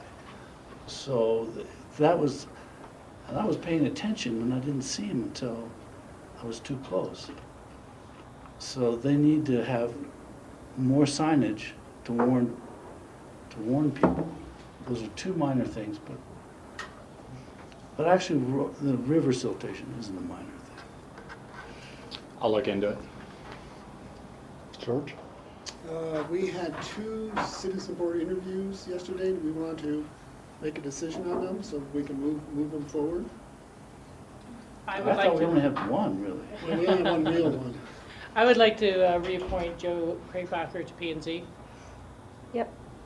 There's nods of heads to do that and to our next regular. Yeah, definitely. And I think Commissioner Mulcahy needs to look elsewhere in the future for any boards he wishes to serve on. I do not see him coming back while I'm serving on this commission for a county board. Agreed. I would agree with that too. I appreciate the fact that he wants to serve, but I could not in good conscience put him on any county board and have other board members have to work with him in a board situation. I think he's, unless he changes his attitude, which he could do that. I think enough is said. Yeah. Okay. So do we need a motion? I have one item that I'd like to have, Can't make a motion. just to, What was that? just to bring it up and then have the discussion on it be when we do our board reports. I would like to have a little discussion or a presentation on the renewable energy roundtable meeting that we went to in Glenwood Springs that was sponsored by Clear. And Patty and I sat in the meeting, and then You could have stayed. it was a good discussion, and unfortunately, Rachel, we had 3 of us there, and the meeting wasn't noticed properly, so Rachel left, so there were only 2 of us there, but Patty and I could just present some of the material that was discussed as part of our board reports on the other things. I think it would be Yeah, I think that'd be worthwhile just to pass information on to the others.